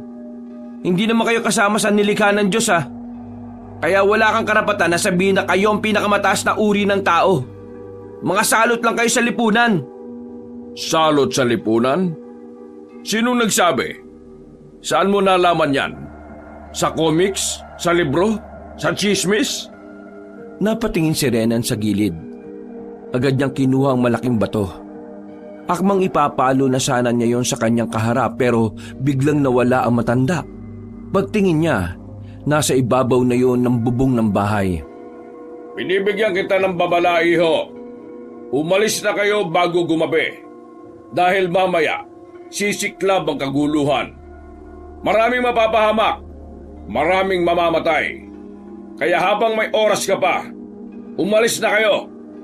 Itong mga sinasabi ko sa iyo ay parte ng pasasalamat ko na iniligtas niyo ako. Tumalo na paalis sa matandang lalaki. Paika-ika itong naglakad paalis. Hindi na nagawa pang batuhin ni Rena ng supremo ng mga aswang nang may lumabas na iba pa sa gilid. Nakaramdam na siya ng takot kaya binitiwan na rin niya ang bato. Nagmamadali siyang makabalik sa kanilang bahay. Pero si Diego na lamang ang inabutan niya nang dumating siya roon. Nasaan si Uncle? Sinundo siya nila Romina. Kailangan ko mabigyan sila ng babala. Mamayang gabi, lulusob na ang mga aswang. Ano? Nakausap ko yung supremo ng mga aswang. Nagbigay siya sa akin ng babala. Mabilis na nilisa ng dalawa ang bahay na yon. Nagmamadali silang tumungo sa bahay ni Romina. Kahit na dumudugo na ang paan ni Renan dahil sa sugat nito, wala itong pakialam. Ang mahalaga lamang sa binata ay masundan at maihatid ang kanyang nais sabihin. Nang matanaw na nila ang bahay, mas binilisan nila ang kanilang takbo. Buti na lamang ay naabutan pa nila ang mga yon. Oh, anong ginagawa nyo rito? Akala ko ba chine-check up nyo ng sasakyan? Oh, nadugo na naman ang sugat mo. Lumina, mamayang gabi. Mamayang gabi na sila, lulusob. Anong sinabi mo? Nakausap ko ang supremo ng aswang sa dulo ng baryo. Nagbanta siya sa akin na mamayang gabi, aatake sila sa baryo. Kung ganun, mas maaga kaming maghahanda. Mga kasama, narinig nyo naman ang sinabi niya. Ihanda nyo na ang mga sarili ninyo. Mamayang gabi ay mapapalaban na tayo ulit. Kung ganon, kailangan nyo palang umalis ng mas maaga. Bumiyahin na kayo ngayon. Hindi na ba talaga magbabagong isip mo, Uncle? Hindi na. Huwag ka mag-alala. Makakabalik naman ako ng buhay sa Maynila. Kailangan mo lang magtiwala sa akin. Bumuntong hininga na lamang si Renan. Hindi na siya nakipagtalo pa. Sa puntong ito, ang mas kailangan na lang niyang intindihin ay ang sarili nila. Bumalik sila ng bahay. Tinapos na niya ang pag-iimpake. Sinuri na rin nila ang sasakyan. Nang masigurong wala na itong sira, dali-dali na silang umalis. Habang nasa biyahe, hindi mapakali ang kalooban ni Renan. Sa loob-loob niya, labag para sa kanya na iwan ang kanyang tiyuhin.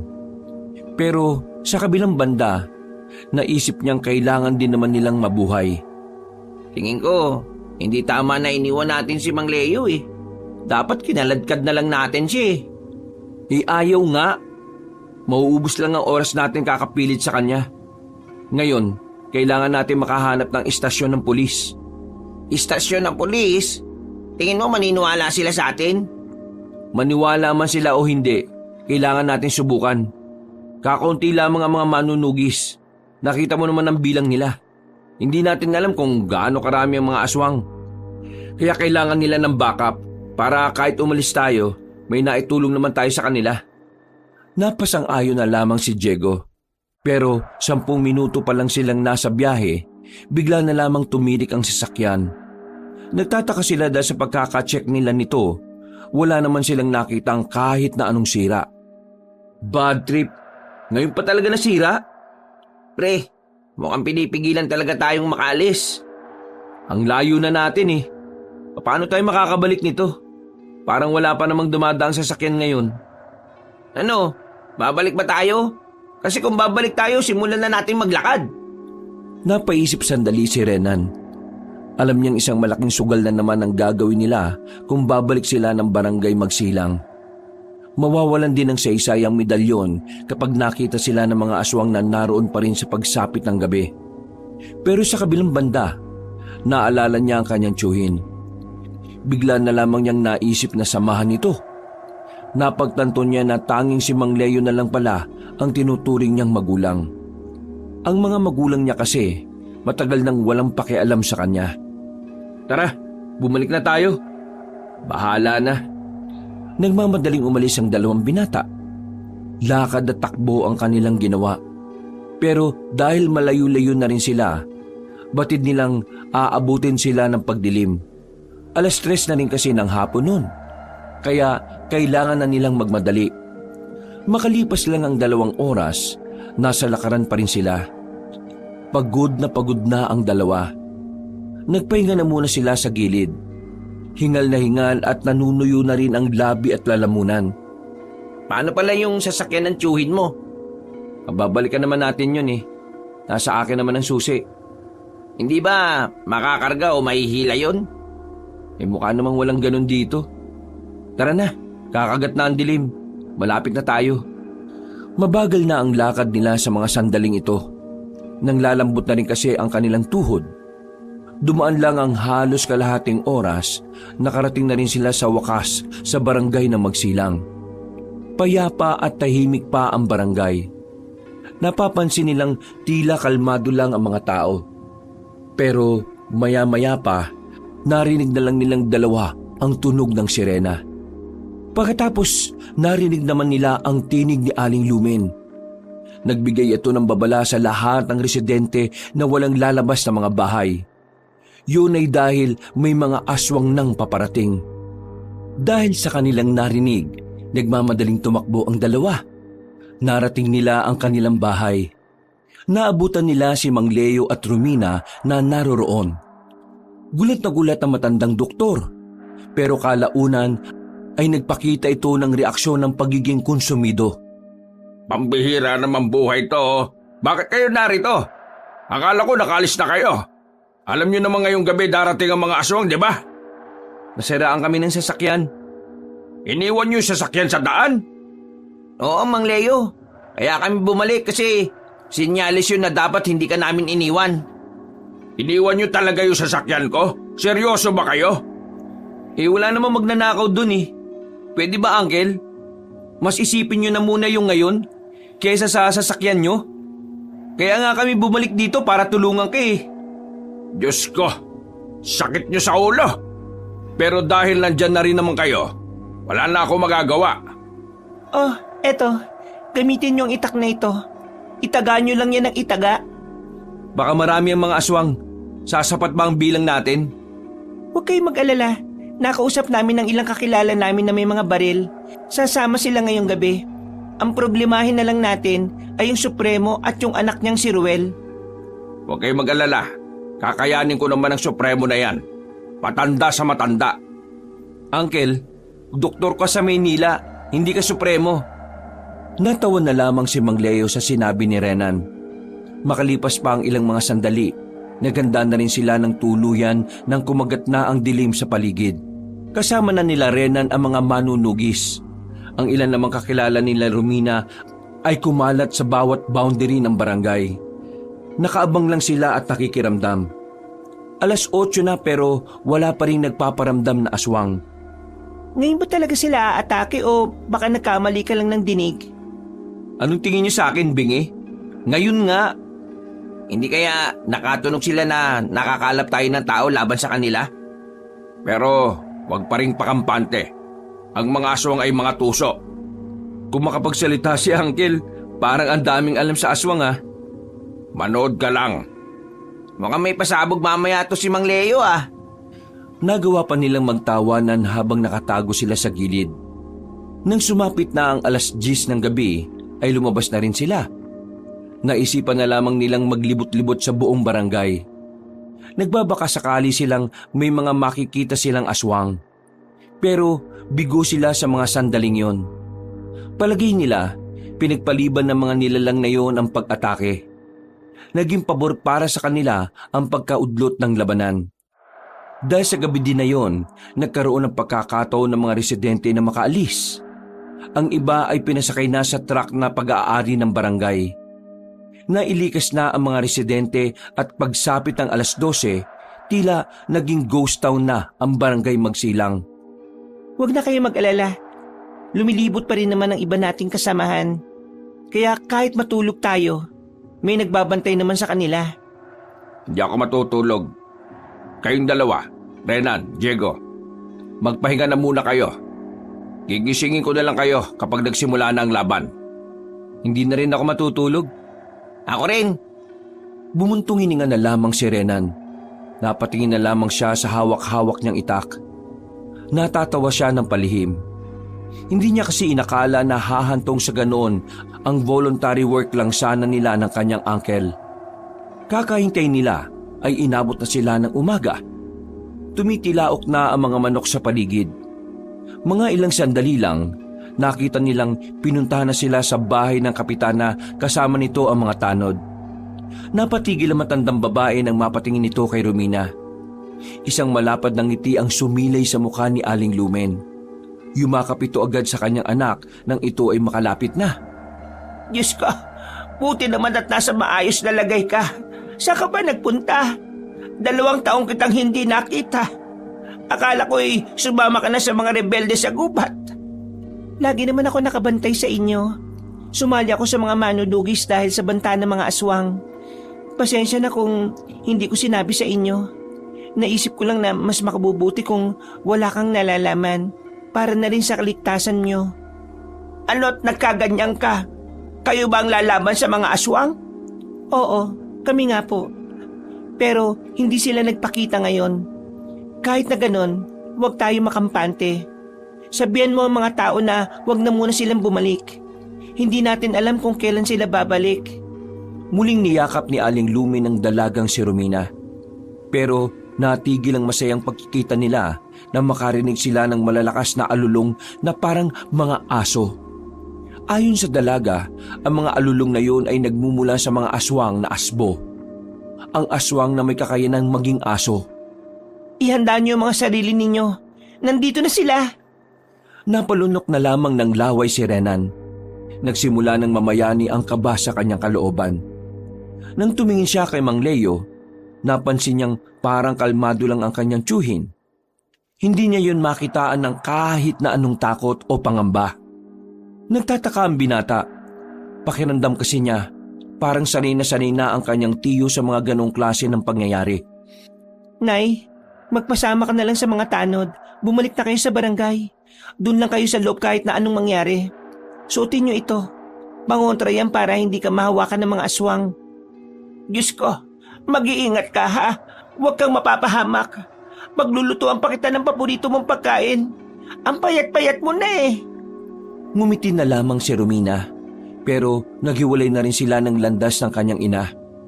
Maya-maya pa, nakarinig na sila ng magkakasunod na putok mula sa iba't ibang parte ng barangay. Nagsimula na ang labanan.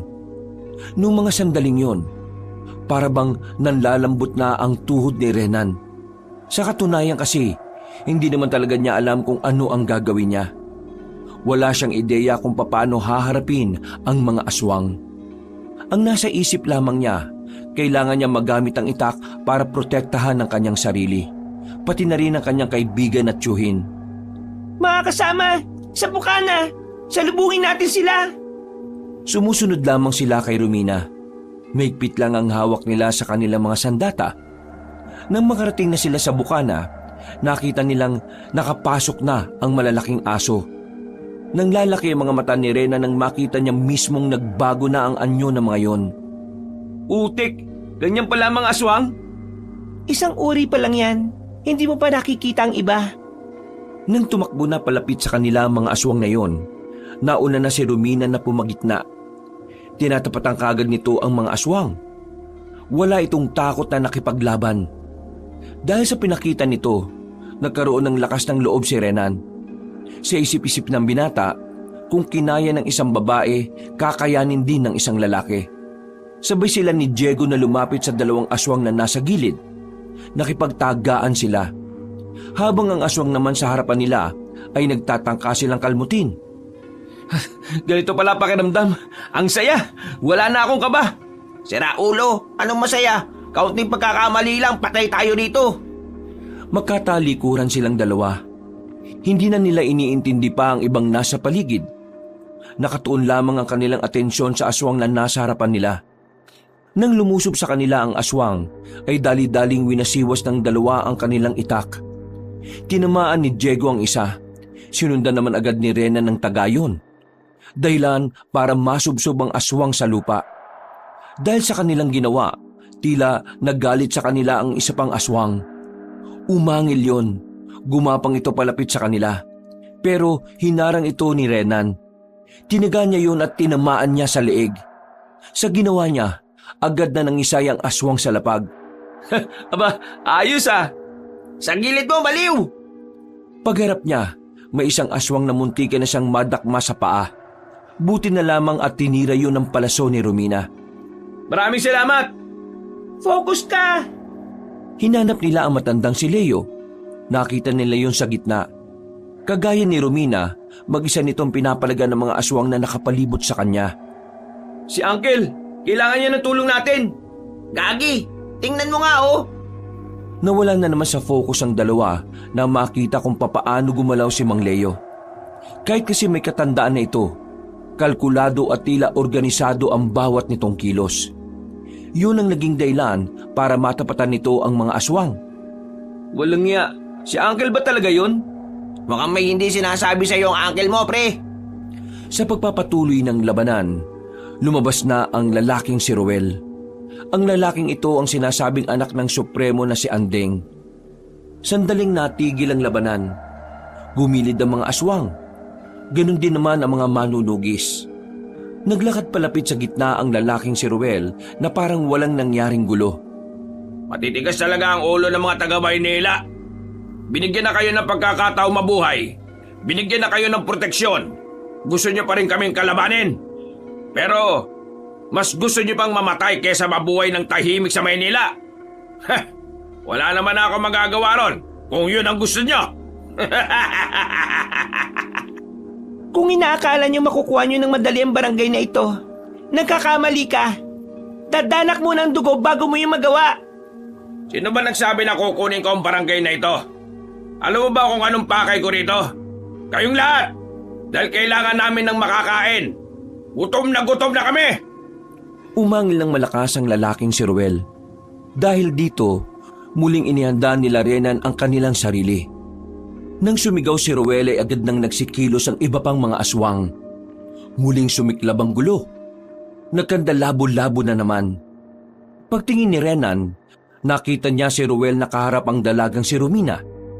Kahit na babae ito, hindi may kakila na mahusay din itong makipaglaban. Napapangangan na lamang si Renan. Halatang halata kasi na talagang bihasa na si Romina na humarap sa mga aswang. Pre, okay ka lang? Nilapitan niya si Diego nang makita nitong tinamaan ng binata. Duguan na ang braso nito. Pero pangiti-ngiti lang si Diego sa sitwasyon na yon. Ayos lang ako, ano ka ba? Malayo to sa bituka. Saka ka mag-alala kapag malapit na. Napailag si Renan nang biglang may lumapit sa kanilang aswang. Agad naman itong tinaga ni Diego. Kahit nasugutan ito, hindi niya nakikita ng kahit na kaunting takot ang kanyang kaibigan. Dahilan para tumaas ang kanyang moral. Patayan na to! Nakipagsabayan na si Renan sa mga nakikipaglaban Wala na siyang pakialam kung anong klase ng aswang ang lumapit sa kanya.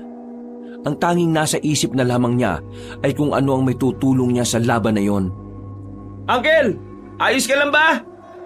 Ako ba ba tinatanong mo? Walang iya. Ang galing-galing mo makipaglaban ah. Doktor ka ba talaga? Mamaya ko na sa'yo ikukwento. Sa ngayon, makipagbakbakan na muna tayo. Nagdikita na silang tatlo. Walang makalapit na aswang sa kanila dahil sa ganda ng kanilang porma. Habang si Romina naman, kitang-kitang dihado ito sa laban. Bukod kasi sa lalaki ang kalaban nito, di hamak na mas malakas talaga si Ruel dahil isa itong aswang. Dumating ang mga kasamahan nilang nakabaril. Pinaulanan ng mga yun ng bala ang mga aswang. Marami agad ang nalagas. Pero ang mga natira ay ang mga malalakas na uri. Agad na inatake ng mga aswang ang mga nakabaril at isa-isang pinagkakakalmot.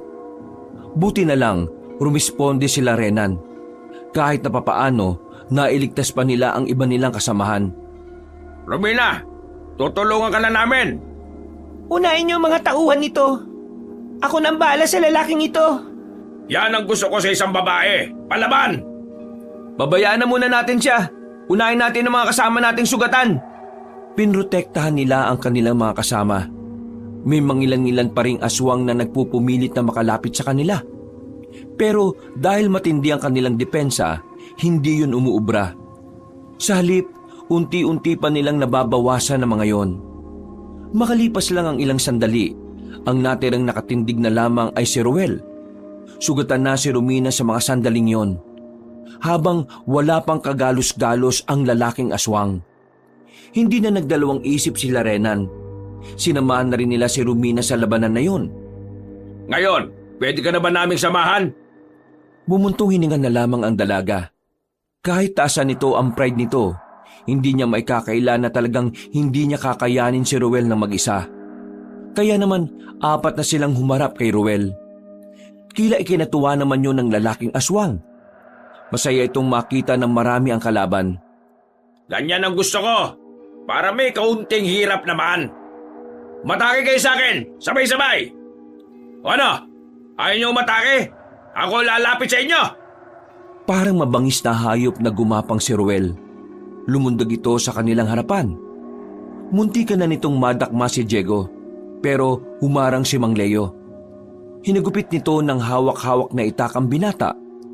Tinamaan si Ruel sa bandang dibdib. Dahilan para dumistansya muna ito ng bahagya.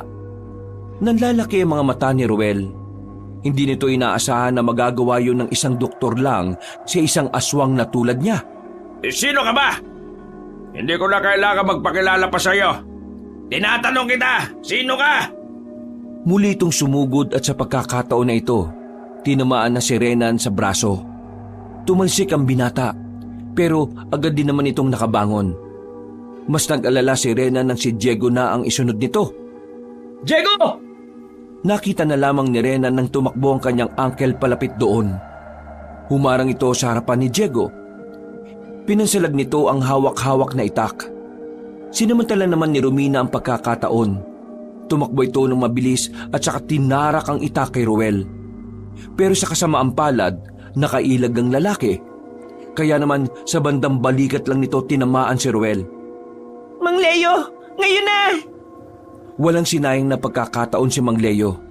Buong puwersa itong lumapit kay Ruel. Hinataw niya ng itak ang lalaki sa leeg. Matagumpay niya naman itong tinamaan. Nang magpagewang-gewang ang aswang na si Ruel, ay sinundan pa ito ng isang taga ni Mang Leo. Sumunod na rin si Diego. Ganon din si Renan. Tinadtad nila ng taga si Ruel hanggang sa tuluyan na itong mapahiga. Sumusuka na ng dugo si Ruel nang lapitan nila ito. Masama pa rin ang tingin nito sa kanila. Nanlilisik ang mga mata. Marami ka bang kakaining bigas? Malayo ka pa sa level ng isang pagiging supremo. Magbabayad kayo sa ginawa nyo. Magbabayad kayo! Ilang segundo lang, tuluyan ang nalagutan ng hininga si Ruel. Agad nilang sinunog ang katawan nito kasama ang iba pang bangkay ng aswang. Ayos lang ba kayo, Uncle? Ikaw lang ang walang galos ha. Ang mahalaga ngayon, walang nawatay sa mga kasama natin. Kailangan na natin silang dalhin sa barangay hall. Kailangan nilang magamot. Pinagtulungan nilang madala sa barangay hall ang mga kasamahan nilang sugatan.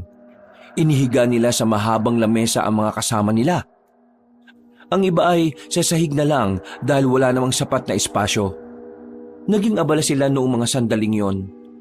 Para bigyan ng paunang lunas sa mga manunugis at ang ilan pang Naging abala sila noong mga sandaling yon para bigyan ng paunang lunas sa mga manunugis at ang ilan pang tumulong. Mag-uumaga na nang matapos na silang lahat. Hapong-hapo ang matandang si Leo. Habang si Rena naman ay nanghihina na rin. Napasandal na lamang sila sa pader at napatingin sa malayo. Uncle, mo naman bang ikwento sa akin bakit ka marunong makipaglaban? Yun na lang ang hinihintay ko para makatulog na ako eh. Pambira ka talaga. Edintay mo talaga na matapos tayo para dyan? Sige na, ikwento niyo na habang wala pang mga aswang. Sige. Nung panahon na meron kaming nagamot na aswang dati, naging interesado ako sa pagiging manunugis. Alam mo kung bakit? Isa sa mga kasamaan namin ang sa ngayon ay hindi pa rin natatagpuan. Ang paniniwala namin, kinain na siya ng mga aswang. Mula noon, habang nagdudoktor ako, dumadalo-dalo ako ng mga seminar kung paano humawak ng katana at ng kung ano-ano pang armas. Pero mas pinag-aralan ko ang paghawak ng katana. Kasi ganun na ganun din naman sa itak. Kaya na magkaroon ng tawag sa ospital para dito. Hindi na ako nagdalawang isip. Nararamdaman ko kasi na magagamit ko na rin yung natutunan ko. Isa pang hindi mo alam, naging manunugis din ako ng 1 buwan. Pero dahil nga may trabaho ako sa Maynila, hindi ko na rin naituloy. Pambira ka naman, Uncle. Bakit ngayon mo lang sinasabi sa akin yan? Paano kung namatay ka pala kanina, hindi ko na talaga nalaman. Buti na nga lang at nabuhay pa ako eh. Sandaling inilibot ni Rena ng kanyang paningin. Tulog na ang lahat ng kanilang kasama. Ang gising na lamang ng mga sandaling yon ay ang mga tanod na naghahanda na rin ng kanilang agahan. Makalipas lang ang ilang sandali, sabay-sabay na rin silang nag-almusal. Pagkatapos, nakatulog ulit si Renan at si Diego. Habang sila Mang Leo at Romina naman ay nanatiling gising. Pinag-usapan nila ang mga hakbang na maaari nilang gawin sa paglitaw ng supremo ng mga aswang. Dakong hapon na nang magising si Renan. Tinapik na rin niya si Diego para bumangon na rin. Masakit-sakit pa ang katawan niya. Pero hindi sila pwedeng humilata na lang. Kailangan nilang sumama kina Mang Leo. Mabuti naman at gising na kayo. Sobrang lalim ng tulog nyo eh. Akala namin hindi na kayo humihinga eh. Ano bang napag-usapan? Lahat ng natitirang kasama natin na kayang-kaya pang lumaban, sasama sa atin mamaya. Malakas ang pakiramdam ko na darating ang Supremo mamaya. Kaya mas kailangan natin maging handa. Mamaya na mangyayari ang tunay na laban. Teka, matanong ko lang. Gaano ba talaga kadelikado ang Supremo na yon? Sobrang delikado, sobrang lakas, sobrang peligroso. Yung pinakamatandang manunugi sa amin lang ang may kakayahan siyang tapatan. Ngayong wala na siya, aasa na lang tayo sa himala. Kaya nga, sasama pa ba kayong dalawa o ayaw nyo na? Kasi kung ayaw nyo na, hindi naman namin kayo pipigilan. Anong tingin niyo sa amin, Uncle? Duwag? Takot? Lumaban na kami kagabi. Lalabang kami ulit ngayon. Di ba, Diego? Ha? Oo. Tama. Sana matapos na natin to para makabalik na ako sa ospital at makapanggamot na ulit ako ng pasyente. Kailangan ko lang ng pera eh. Nagagawa pa nilang tumawa ng mga sandaling yon.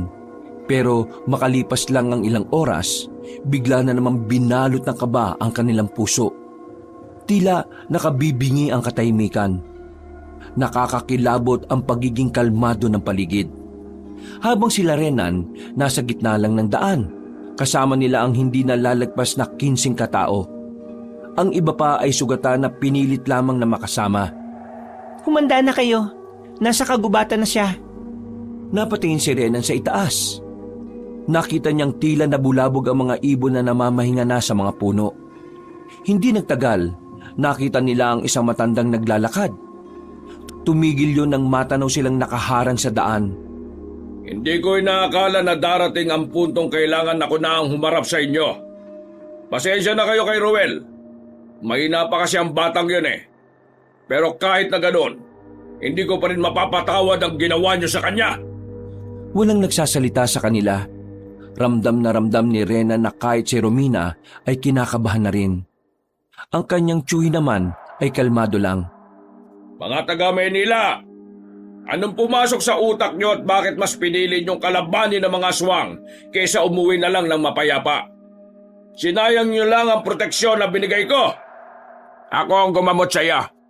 Pero hindi ako tatanggap ng kahit anong kapalit mula sa kampo ng kadiliman na kagaya mo.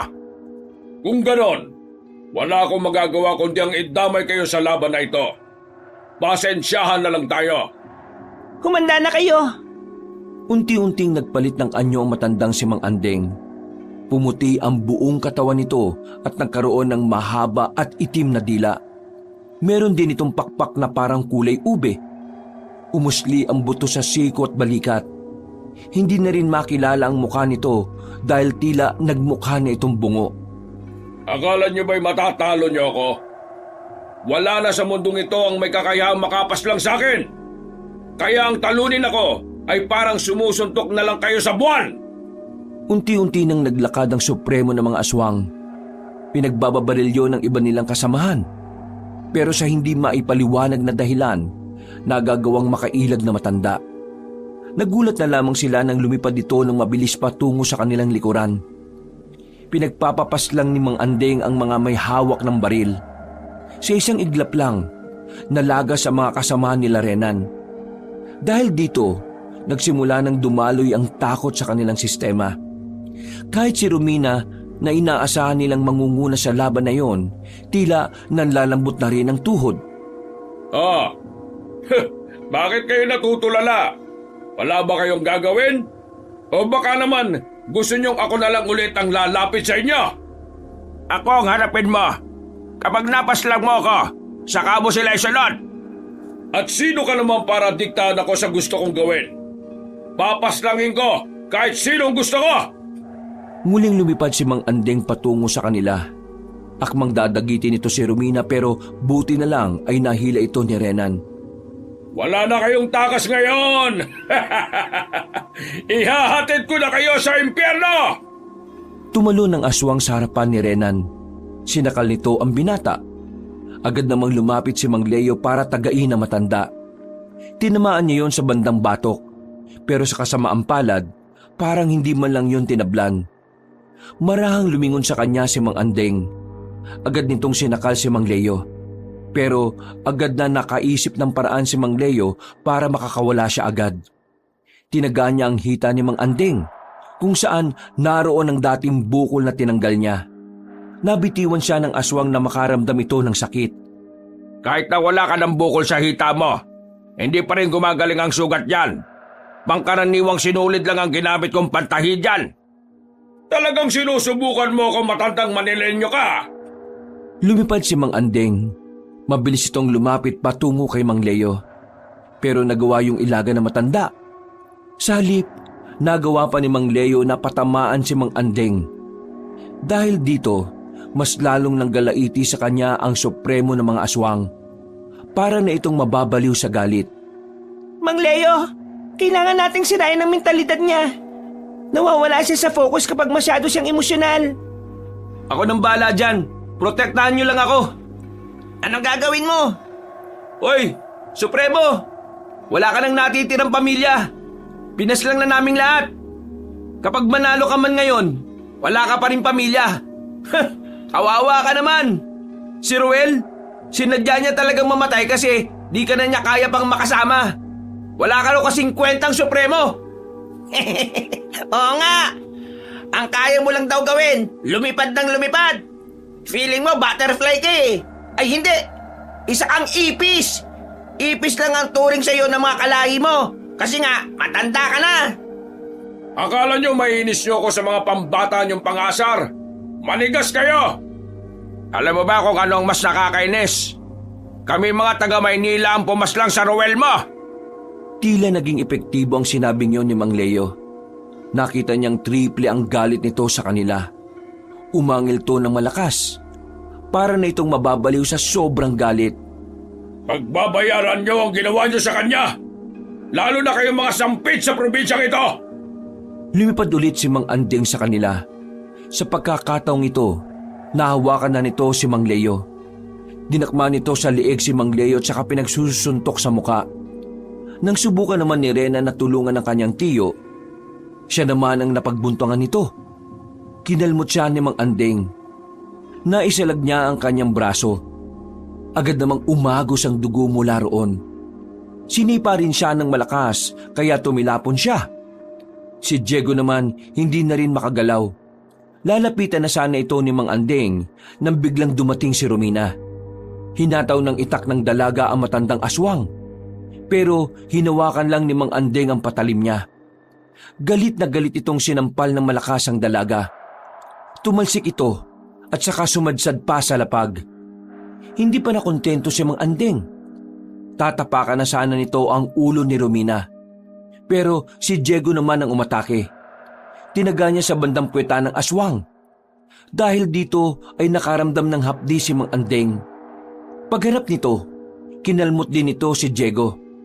Ang binata na mismo ang tumakbo palayo bago pa masundan ng kalmot sa kanya. Ang kapal ng mukhang magtabang-tapangan sa harapan ko! Muling nakabangon si Mang Leo. Kahit na iika-ika ito, pinagpatuloy nito ang pangaasar sa aswang. Anong pakiramdam na ang mga taga-Maynila na walang kinalaman sa inyo ang pumatay kay Rowel? Masakit ba? Ha? Wala kang karapatang banggitin ang pangalan niya! Wala! Aatake na sana ito pero nakapalag na si Mang Leo sa pagkakataong ito. Nakipagsabayan na matanda gamit lamang ang itak. Bumangon na rin si Romina para tulungan si Mang Leo. Nang dalawa na silang nakikipagsabayan, nakarecover na rin si Renan. Kumuha ng pagkakataon ng binata. Dinampot nito ang malaking bato sa gilid. Nang makalapit siya kay Mang Andeng, pinalo niya sa ulo nito ang malaking bato. Sa pagkakataong ito, napansin nilang nahilo na ang matandang aswang. Hindi pa nakontento si Renan. Sinundan niya pa ulit ng malakas na pagpalo. Pero sa pangatlong beses, nahawakan na ni Mang Andeng ang bato. Ipapalo sana nito ang bato kay Renan, pero buti na lang ay nakagawa ng paraan si Romina. Tinusok niya ng itak ang pagitan ng hita ni Mang Andeng. Dahil dito, napaatras ang aswang. Hindi naman nag-aksaya ng oras si Diego. Tinaga niya si Mang Andeng sa hita. Napaluhod ang isa nitong tuhod. Hindi na nagsayang ng pagkakataon si Mang Leo. Tinaga na niya ang supremo sa liig. Dahil dito, napatayo ulit ang aswang at napaatras. Nanlalaki ang mga mata nitong nakatingin sa kanila. Hindi ako makakapayag na ang mga mahihinang nilalang lang ang makakapatay sa akin! Hindi! Tanggapin mo na ang katotohanan na ang mahihina mong tinuturing ang makakapuwing dyan sa malaki mong mata! Magpaalam ka na sa mundong ito. Matanda ka na. Kailangan mo na magpahinga. Buong puwersang tinaga ni Romina ang matandang aswang sa liig. Napapikit na lamang si Renan nang gumulong ang ulo ni Mang Andeng sa lapag. Hingal na hingal ang babae. Napaupo na lang din ito sa sahig. Ang inakala kasi ng dalaga na hindi nila matatalo, nagawa nilang patayin kahit pamuntik-muntikan na rin silang mamatay. Ang galing ninyo. Nagawa natin. Akala ko talaga katapusan na natin kanina eh. Nagawa nating lahat dahil hindi tayo sumuko. Nagdatingan na ang mga tanod ng mga sandaling yon. Sinunog nila ang katawan ng matandang aswang.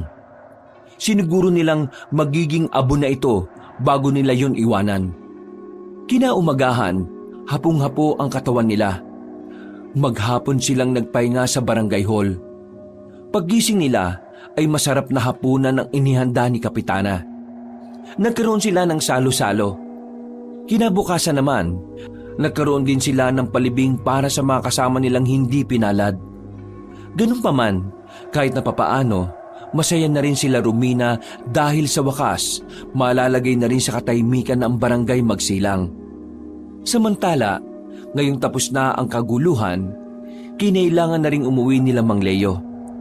Hindi man naging maganda para sa kanila ang naging karanasan doon, itunuring na lamang nilang aral ang lahat ng nangyari.